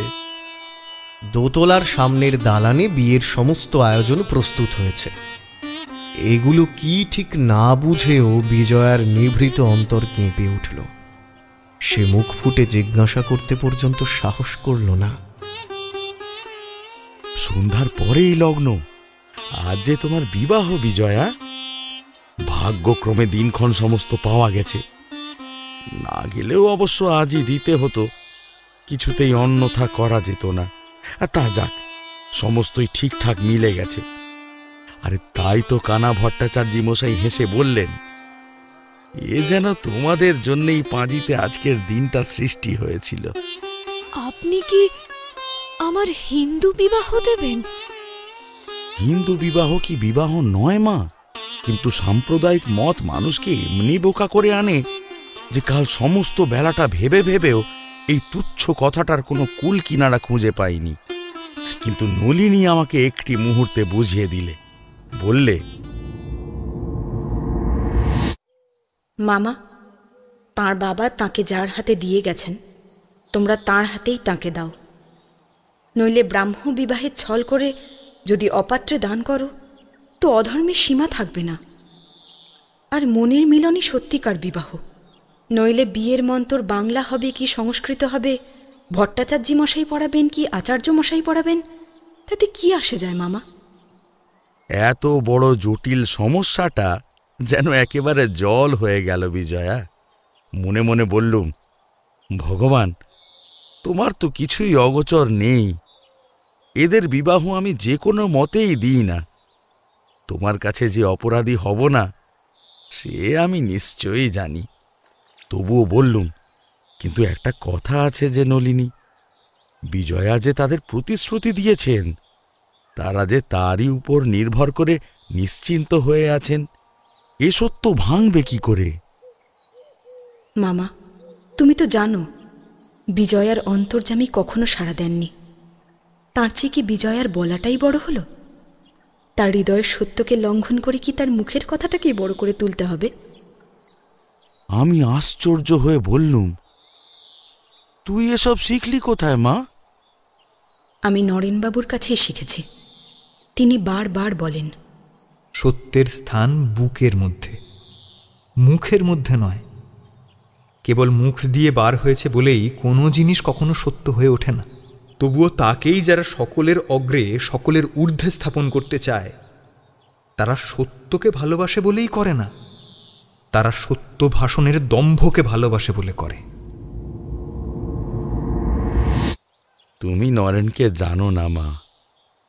সে যে তোমাকে কত ভালোবাসে তাও হয়তো ঠিক জানো না। সে এমন ছেলে যে অসত্যের বোঝা তোমার মাথায় তুলে দিয়ে তোমাকে গ্রহণ করতে কিছুতেই রাজি হতো না। তুমি একবার আগাগোড়া তার কাজগুলো মনে করে দেখো দেখি বিজয়া। বিজয়া কিছুই বলল না। নিঃশব্দে নত মুখে কাঠের মতো দাঁড়িয়ে রইল। নলিনী ভিতরে কাজে ব্যস্ত ছিল। খবর পেয়ে ছুটে এসে বিজয়াকে জড়িয়ে ধরল। কানে কানে বলল, তোমাকে সাজাবার ভার আজ নরেনবাবু আমাকে দিয়েছেন, চলো। নলিনী তাকে এক প্রকার জোর করে টেনে নিয়ে গেল। ঘণ্টা দুই পরে তাকে ফুল আর চন্দনে সাজিয়ে নলিনী বউয়ের আসনে বসিয়ে দিল। আর সামনের বড় জানালাটা খুলে দিতেই তার লজ্জিত মুখের উপর দক্ষিণের বাতাস আর আকাশের জ্যোৎস্না যেন একই কালে তার স্বর্গত পিতামাতার আশীর্বাদের মতো এসে ঝরে পড়ল। যিনি সম্প্রদান করতে বসলেন শোনা গেল তিনি কোনো এক সুদূর সম্পর্কে বিজয়ার পিসি। একচোখো ভট্টাচার্য মশাই মন্ত্র পড়তে বসে দাবি করলেন 2-3 পুরুষ আগে তাঁরাই ছিলেন জমিদার বাড়ির কুলপুরোহিত। বিবাহ অনুষ্ঠান শেষ হয়ে গেছে, বর বধূকে তোলবার জন্য আয়োজন হচ্ছে, এমন সময় রাসবিহারী এসে বিবাহ সভায় উপস্থিত হলেন। দয়াল উঠে দাঁড়িয়ে সসম্মানে অভ্যর্থনা করে কৃতাঞ্জলি হয়ে বললেন, এসো ভাই এসো, শুভকর্ম নির্বিঘ্নে শেষ হয়ে গিয়েছে। আজকের দিনে আর মনের মধ্যে কোনো গ্লানি রেখো না ভাই, এদের তুমি আশীর্বাদ করো। বনমালীর মেয়ের বিবাহটা কি শেষে হিঁদুর মতেই দিলে দয়াল? আমাকে একটু জানালে তো এর প্রয়োজন হতো না। সমস্ত বিবাহই তো এক ভাই। না, কিন্তু বনমালীর মেয়ে কি তার বাপের গ্রাম থেকে আজীবন নির্বাসন? একবার ভেবে দেখলে না? তার মেয়ে তার স্বর্গীয় পিতার সত্যকার আজ্ঞাটাই পালন করছে, অনুষ্ঠানের কথা ভাববার সময় পায়নি। আপনি নিজেও তো বনমালী বাবুর যথার্থ ইচ্ছাটা জানতেন, তাতে তো ত্রুটি হয়নি।